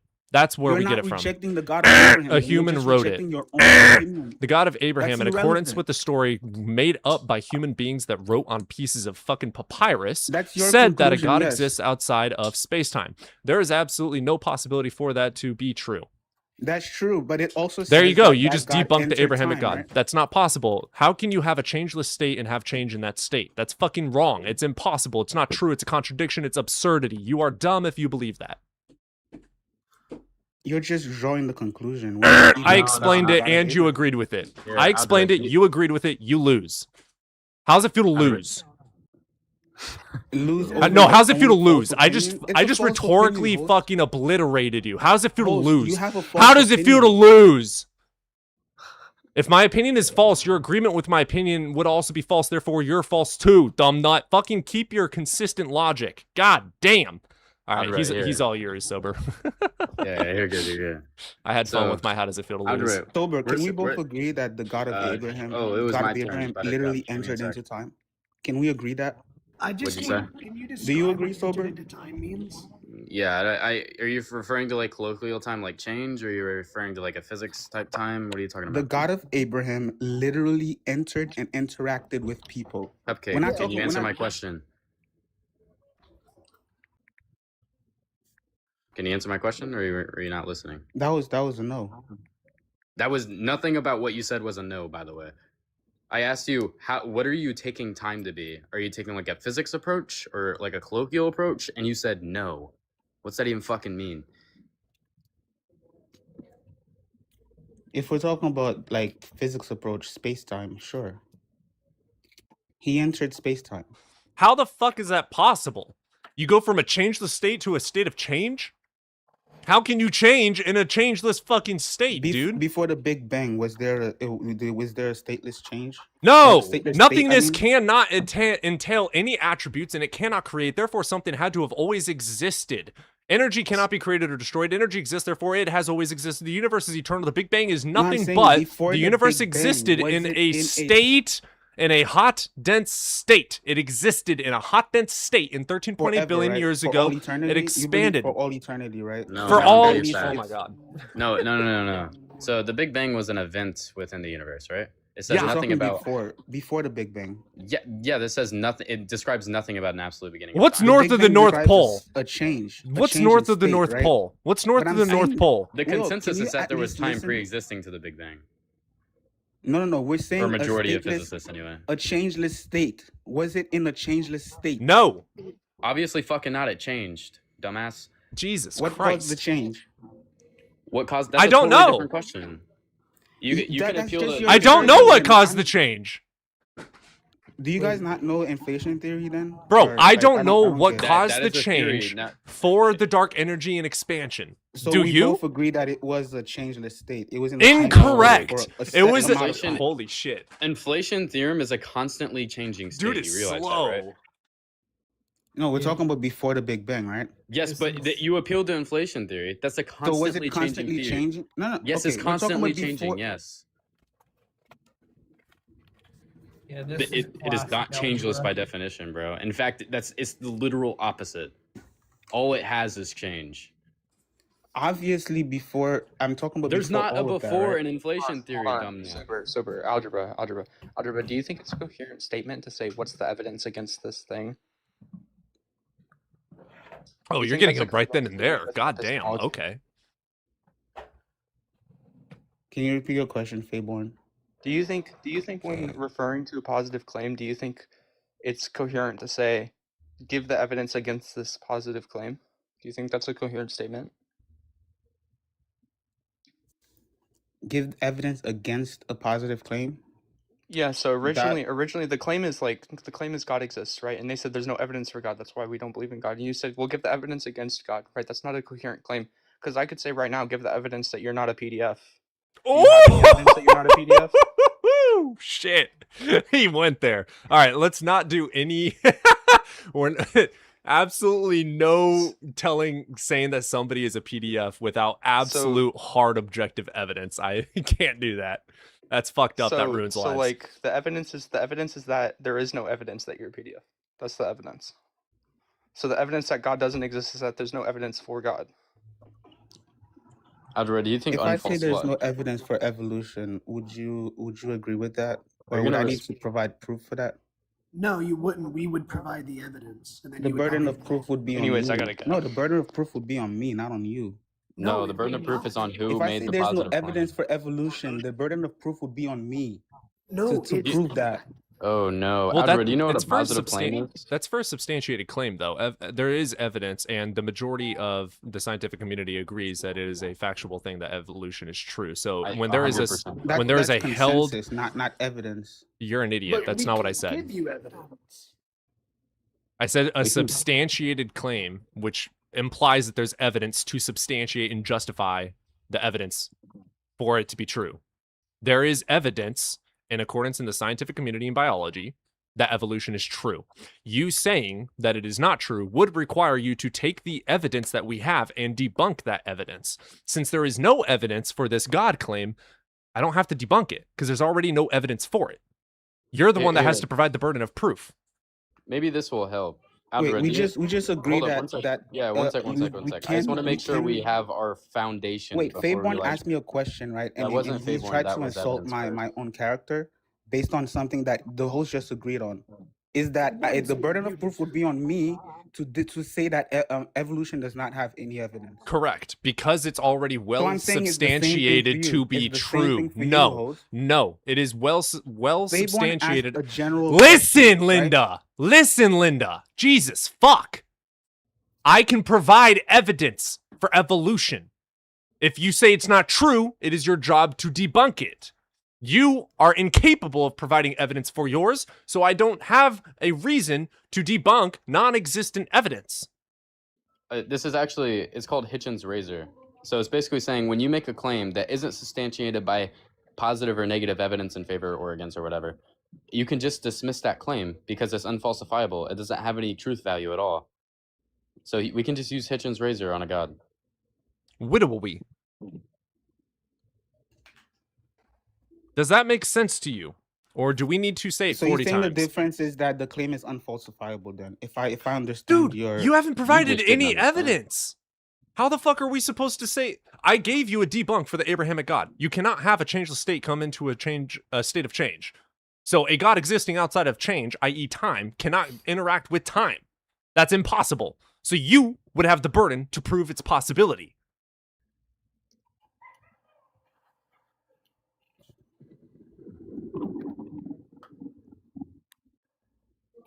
Yeah, it's kind of... Okay, you said that the Abrahamic God. My response was that he is both transcendental and immanent. The magical unicorn that created your God is transcendental of your God. It's a fucking claim. It's a claim. Prove it. Prove he exists. Prove he's transcendental. Prove he does this. This is stupid. To debunk your own criteria. No. Not apply. Oh my god, dude, you're just making a claim that he transcends. No, dude, you made a claim. You made a claim that he transcends. You need to provide evidence justifying the claim. I think you're just very confused. Wait, on which how one of time us works. said that because God is transcendental, he could not have created the universe, right? So I'm agreeing with you that he is transcendental, but I'm also saying that he's immanent. No, wait, we're referring to, okay. You agree if someone created the universe, right? We'll just say someone, like a god of some kind. They created the universe. They would be exterior to everything they created, right? I'm fucking cortisol maxing right now. I mean, I think it's even easier to just say that I reject that something can be both transcendental and immanent. You can, but he's not going to understand that. I'm going to break it down from a fundamental level. Yeah, that's fair. Algebra. So, at the Abrahamic God it falls under classical theism, right? So it's all powerful, timeless, all good, all loving, all whatever, right? So let's go back to the creation of the universe, which I guarantee you think is the Big Bang. I didn't say that. You did imply it earlier because you said at the Big Bang what came before the universe, which is an implication that the universe didn't exist prior. I said before the Big Bang there was a changeless state. That's not true at all. That is also implying that the universe was created from some state of non-existence, i.e. you're saying it was created. Dude, fucking follow along. So I think I can help here. No. You were talking about a changeless state, right? And then I brought to you before the Big Bang, before inflation. Why are you assuming there is a before? Why are you assuming? Inflation. Why are you assuming there's a before? Which model are you? Inflation is an eternal model, by the way. Wait, I know which model. Are you okay, so using? when you're saying before inflation, you realize this is a dumbass thing to say, right? Yeah, it doesn't work. What is north of the North Pole? What is before eternity? What is north of the North Pole? This is stupid. I think it's the Norther Pole. It's the Norther Pole, yeah. Oh my god. What's before eternity? What the fuck? Before the Big Bang was the average bang. The average bang? I mean, Hey, average is pretty 14 big. billion years is not eternity, guys. I don't understand where you That getting oh that my from. god, dude. The universe has existed for all of time because you cannot go from a changeless state to a state of change. Therefore, it had to have existed in a state of change for all of time. Time has always existed. The universe has existed. Wow, thank you for proving the exact point I was trying to make. No, that means I it's an actually eternal understood state your of change, by argument the way. very It's clear. not changeless. It's You not just changeless said at all. you just said the universe is eternal, right? That That had to means be it's like, all change. but That at the means there's same no time, our changeless. universe is 14 billion years old. No, Oh, it but it's There was a state expanded. before. It started expanding 13.8 billion years ago. It existed Yeah, in a so- hot, dense state. Which so was basic- changeless, right? No! No. I think, Holy wait a minute, shit! Wait, I do want to switch from debate mode to helping educate mode to see if If your mental health doesn't help him, we need to buy him grippy socks. Who's chipping in? so. I do. So I'm not trying to debate your algebra. I'm a theoretical physicist. I work in cosmology. So what the Big Bang was is the earliest event that we can detect, and the reason is because this hot, dense state had it was so hot and so dense that matter couldn't form and light couldn't escape from what we call a quark gluon plasma. So the universe is expanding from this hotter, denser state into a cooler, more expanded state. When that happens, things like nucleosynthesis, where the nuclei of like hydrogen and helium are created, and then gravitational effects from this are where you get things like stars and galaxies, etc. So the Big Bang is a state change from one state to another. Neither state was unchanging. I know, And Chase. then- Do you agree that this didn't happen at t equals 0, right? Yeah, I do feel like I was in the middle of a We don't know So objectively, before that time, right? Because we both agree that didn't happen at t equals 0. What? I don't know. Why are you putting in these absolute fucking words for something that is unproven? What the Because fuck? you guys just mocked me on. No, on listen, something that algebra, I'm not- Listen, I'm gonna make it very simple. Prior to the hot dense state, I don't know shit about shit.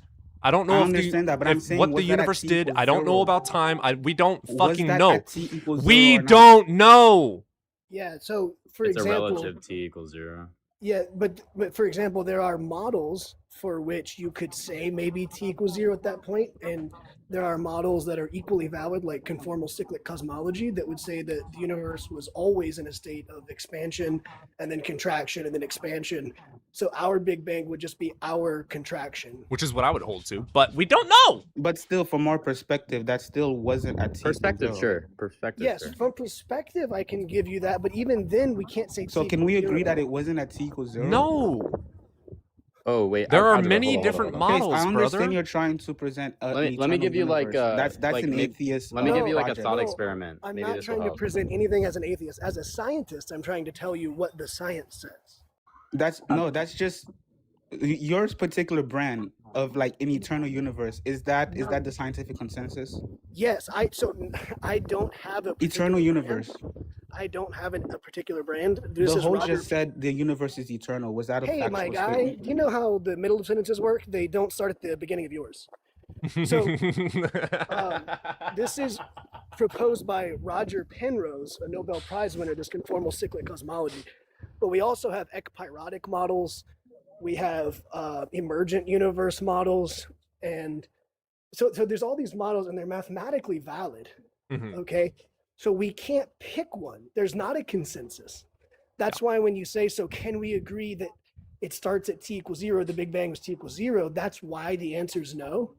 Because we have a bunch of competing equally valid models that don't currently have data to falsify Yeah, them. there are many models that do explain and are valid. We don't know which one is absolutely true. And we don't even use the word absolutely. We don't know which one is true. And But by the way, if you do want to hold to like what most physicists / cosmologists think, inflationary I think is 54%. yeah, inflationary is up there. 54? God damn, that's a Yeah, lot. I When think did they so. believe inflation start? Oh my. It's called eternal inflation. It's eternal inflation, so there's not saying there's a start is just Where's like the start to eternity, brother? Wait. Not everyone has specifically agrees with eternal inflation, do they? No, that's what you're saying. It's a 54%. No, we're asking about the consensus, right? 54%. that's an By the way, in science and like a scientific type thing with a bunch of different options, that's an overwhelming number. It's a lot. That's a lot. We can't agree on 54% anything. of what? They don't agree on shit. 54% of what? Cosmologists. Those of us. I think in total it was like, I want to say over 2,000 cosmologists. But on that specific survey, it was like 1,600. That was before I was a cosmologist. I would love to be a part of one of those surveys one day. I bet you will be. You're like they're gonna do another one in the next couple of years, I think. Yeah, I should be done with my PhD by then. Yeah, I was about to say, when is your PhD done? I'm writing my dissertation now. Is that what you're doing with Blitz? Yeah, dude, that's awesome. I'm sorry, what was that? Is that what you're doing with Blitz? Yes, so not my dissertation, but yes, we are doing research together on some. So he works in like classical gravity and some of the mathematics of quantum gravity, and I work in quantum gravity. Quantum gravity, yeah. We had some overlap. And Cody, you should read his. his. Sorry, I did not mean to interrupt you. No, you're Cody, you should read Blitz's breathing universe model. It's actually sick. I like it. Does he have a PDF of it or? Yeah, it's peer-reviewed paper. It's awesome. Oh, it is peer-reviewed. Okay. Yep. Or it's in the process, I believe. Yeah, shoot that over to me on Discord.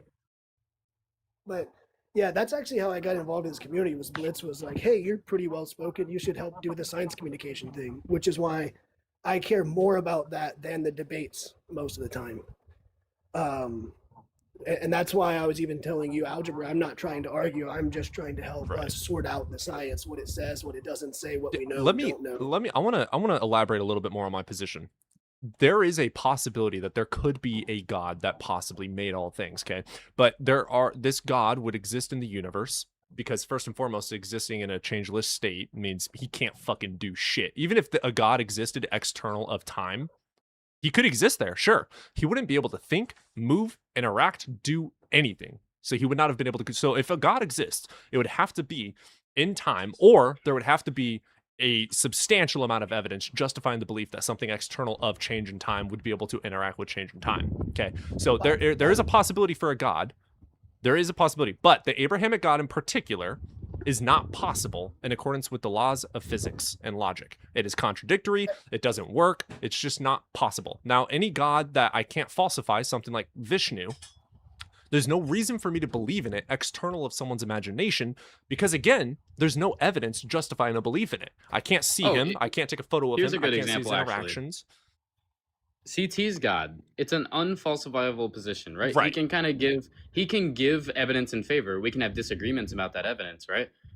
Which it would normally be philosophical evidence, right? Yeah. Or logical evidence. But it doesn't follow through with the burden of proof, right? Now you can grant that, like, there's no like contradiction in us saying no. There's no obvious contradiction, right?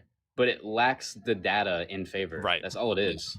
Like it's the equivalent of something being mathematically sound but doesn't have any like observable evidence, right? Right. So that's why I say that there is no God. Now, if you wanted to prove that some sort of a God exists, by the way, proof just means evidence and facts leading to a true conclusion. You would just provide the evidence. What kind of evidence would that take? Well, we live in an empirical world. So if the God made Earth, there would be evidence of the Earth being created by something. We would then follow the evidence to see what created it. Currently, we know that Earth was created thanks to fucking gravity and other planetoids like the moon crashing into it, which is forming the oblate spheroid rock that we fucking live on. We have all these evidences for these things. If a God made us, there would be evidence showing that. And one thing that I do want to add, and I try to say this to any theist I talk to, because I do think it helps. My advisor, whom I respect very much and is one of the most intelligent men I've ever met, is a Christian. And he's the one that taught me all of this stuff that I'm telling you. So this isn't like incompatible if you want to still believe in Christianity. It's just a matter of that you at least would have to get the science right. Yeah, even CT, a Catholic, believes in evolution. He believes in the Big Bang. Why? Because we have evidence for them. God can be real and evolution be true. God can be real and the universe being eternal still be true. But what's your definition of evidence? Like, for evidence example, is facts and information leading to a true Einstein's conclusion. field equations are facts because they're theorems. So, like, evolution is not a theorem. It's a theory. Do you know what a theory is? It's not a theorem. It's not a theorem. Do you know what a theory is? Theorems are facts. They're proven. Do you know what a theory is? Because when we say That's not theory, my, we're that's not not what I'm saying, asking. listen, Linda. Jesus, you're so bad at fucking pivoting. Listen. Theory. The verb of theory is to theorize, guess, or assume. A scientific theory is not a fucking guess. It is the closest thing to a fact that we have. It is a well-substantiated explanation for known phenomena in the universe. Okay, so I'm we have just the law making of a gravity, distinction which is that shit between comes down, theory and and then we have the theorem. theory That's of it. gravity that explains why things happen or how things happen. It is a fact. Evolution is a fact. Chase, you agree that GBV theorem is a fact, right? The It's not. GBV theorem. It's mathematically sound. That's fine. Do you agree that it applies to our universe or not? So Depends on your model. not exactly, because it's a purely classical model, and we know that gravity has quantum effects at the Planck scale. Wait, GBV is a theorem. It's not just a model. Its math is derived from GR. So anything Yeah. GR doesn't apply to, it doesn't apply So to it. a theorem is also a model. That's when you say I'm going to model how gravity works, you model it using the A Einstein theorem is a proven fact. Bro, A theorem model is math. Yes, a proven fact. I just said a proven fact. Why are you disagreeing? Math. Yes, Seriously, but why are you okay. disagreeing? So this math that they're using can't be applicable in all situations. That's why I'm asking Chase if it's applicable to No, our it's not. universe. It's not applicable They in all have situations. answered It's- you. What is your proof that it's not applicable to our because it's universe? derived from the my math God. of GR, right? Where GR doesn't apply, it doesn't apply there. So You've like gotta things like learn to listen. in quantum physics situations, it doesn't apply. Why doesn't it apply to Because general it's not based on relativity? GR math. I can help. I'm saying, So why is that irrelevant to the foundation of the universe? So I can help you with this. I understand you actually. want a quantum model, then you will have a changeless Dude, let Chase state, explain. right? I'm trying to help you. I'm Okay. like, my whole goal is to help you. I'm like the only one here not. Chase debating with doesn't care if you believe in God or not. He just cares about the facts and science that we're talking about. Yeah, and that's why I always like to make the point that my advisor, and by the way, I deeply respect this man. He's one of the most intelligent men I've ever met. Is a very devout Christian. So the when you're on Earth, we have things like Newton's laws. When you throw a ball, when you kick a ball, when you roll something, when you slide a block, perfectly valid, perfectly accurate. Whenever you go to certain scales, it doesn't work anymore, and you need general relativity. We call these relativistic effects. So like if something is moving a certain percentage of the speed of light, you will start getting incorrect predictions unless you account for it. So when you have something like the BGV theorem, which is purely classical, when you go back and you go, oh, it breaks down, you can't say, therefore, that's the beginning of the universe. What you have to say is it's breaking down at the level where gravity would become quantum. So we need to take into effect quantum mechanical effects. However, we don't know how to do that yet. We don't have a working theory of quantum gravity. That's my field of research. Now, the quantum explanations, do they involve a changeless state before inflation? No, explicitly in quantum mechanics, we use what's called a Hamiltonian, and the Hamiltonian time evolves the state. So there's always going to be change happening in these models. Wait. What is that change? And specifically I to do got to end the stream here in the next like cosmology. 10 minutes. So if we can wrap up this final part. Yeah. Well, you can honestly use. I know Newton's law isn't applicable in all situations, but the same idea of like once something is in motion, it's conserved. You can kind of use that same thing, unless acted upon another force or whatever. But like since we see things in motion and this change state, like where things are changing, you can make that inference that it's always been changing.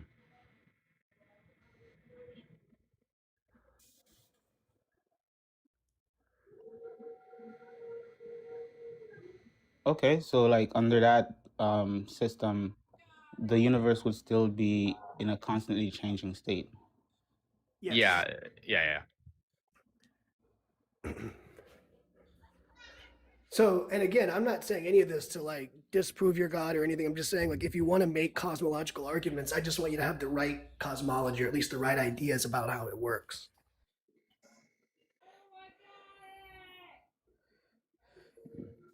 Well, you want me to be aware of all the propositions. Yes, and That's all of just this. consensus is not proof. That's what I'm trying to explain to you guys. There's a big but difference. I haven't appealed to consensus yet.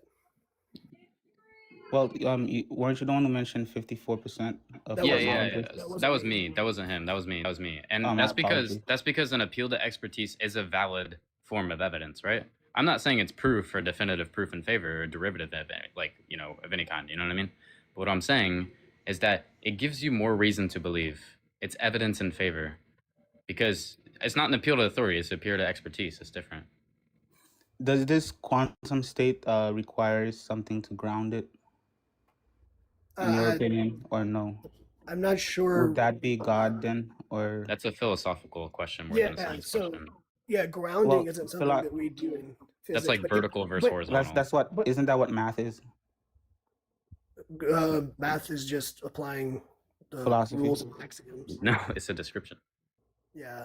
So if you want to, though, if you would like to develop an argument around God grounding quantum mechanics, I would say that that is a good place to go where you're not denying any science that we do know or stepping on any obvious landmines. Now, it's up to you to work out the details philosophically. Would you accept, do you accept any of the omni qualities that's applied to God? Like, is that possible, impossible for you? Like omnipresence, They're pretty all contradictory. powerful. I have an or issue paradoxal. with. Yeah, I have an issue with all three existing simultaneously. I don't have an issue with any one or two of the three. Okay, that's fair. Because we can look at things and see some of those properties. Yeah, so just to make my stance explicitly clear, if you were to tell me God is all good and all knowing, but not all powerful, then you have these evil, horrible things that happen, but he just kind of can't stop them. And that's understandable. There's things I can't do that I'd like to do.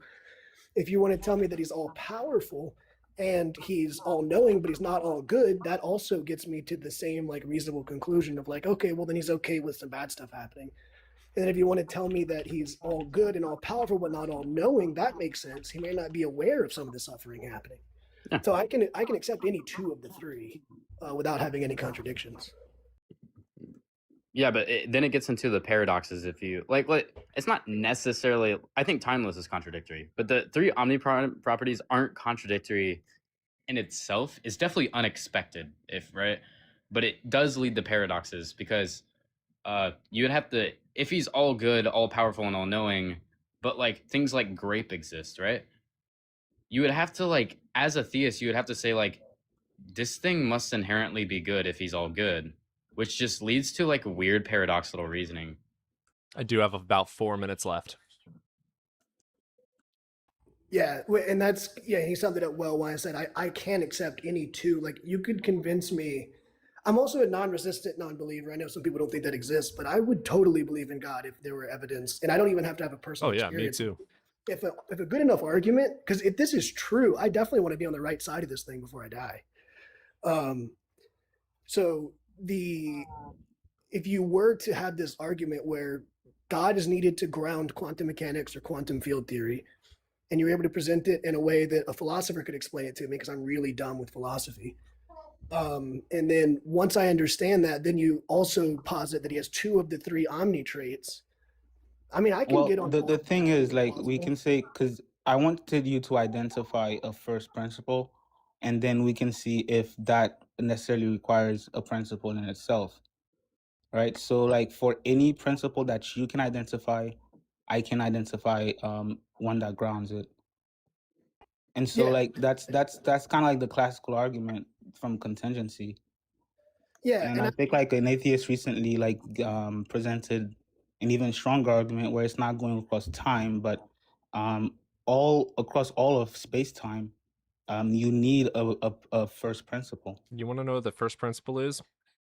Nothingness cannot have attributes and cannot create. Therefore, something had to have always existed, i.e., the universe. There you go. And we have evidence for this. You can have an emergent space-time. That's no issue in models. Yeah, we have evidence for these things, though. There is not evidence substantial to believe a god made or did anything ever. Well, if you take mathematical soundness to be evidence, I'm sure. But you're saying you're appealing to the PSR, which I know this is like the PSR is also isn't applicable in all current physics, right? Like I think it's beta particle decay, right? That seems to be spontaneous, and I know there was like we've ran tests on you know, on the no aging atoms to see if there's any internal clock or anything like that, like exterior properties experiments to see if it was something external depending on each atom, right? It literally seems to be spontaneous and random without cause. Oh, can I just say real quick for the YouTube chat, because there's a few people that seem to be talking a little bit of shit on stuff that I agree with. Fuck Trump. Communism is amazing. Socialism is amazing. And fuck you if you disagree. Continue, guys. Got a couple more minutes. I agree on the Trump thing. Yeah, I'm not talking about politics. No, yeah, I was just making a statement for some YouTube commenters. Yeah, I don't do any politics either. I don't know like what's the best war to do or whatever. Yeah, I'm not well versed enough for that. Oh, I completely whiffed. Yeah, there are models that again, the PSR isn't applicable in all situations, like I said. But also, I don't know if you want to appeal to contingency arguments. You fall into modal collapse, which is just like it sucks. You have to say everything's necessary, which means every crime, every horrendous thing someone does is necessarily the case. Which not only do you fall in problems of God's not all powerful, but you also have to grant that. Or everything's contingent, which just means, you know, you have to grant brute contingent facts, which means our model would stand in the sense of atheism. I can't help you with that. I don't know anything about philosophy. Even right there when Sober was saying that, I fell asleep a little bit. Okay. Well, I think this is a good time for me to go on ahead and end stream. I got to get out and do some more work. Okay. Chase, I'm going to send you a DM. You seem cool. Oh Yeah, I give you a follow. Chase is amazing. Yeah, thank you guys. And my DMs are always open for physics questions as well. I love discussing this stuff. It would probably be related to Blitz's paper once I'm fully done reading that. But I got to read that too. Yes, either of you guys send me that information as well. It's really cool. And I think it's arrow time in the direction of entropy and flips, if I'm not mistaken, in his model, which is kind of cool. But unrelated. But, yeah, I appreciate you guys being here today. It was actually a pretty good, quite a few good conversations. And Chase, thanks for spending so much time here. Yeah, thank you for having me. Yeah. All right, you guys all have a good day. All right. All right, take care. Adios. YouTube, you're my favorite child. Appreciate you guys. Mods going ham. I saw you guys getting rid of some bad comments. Appreciate you guys. I'll see you guys tomorrow.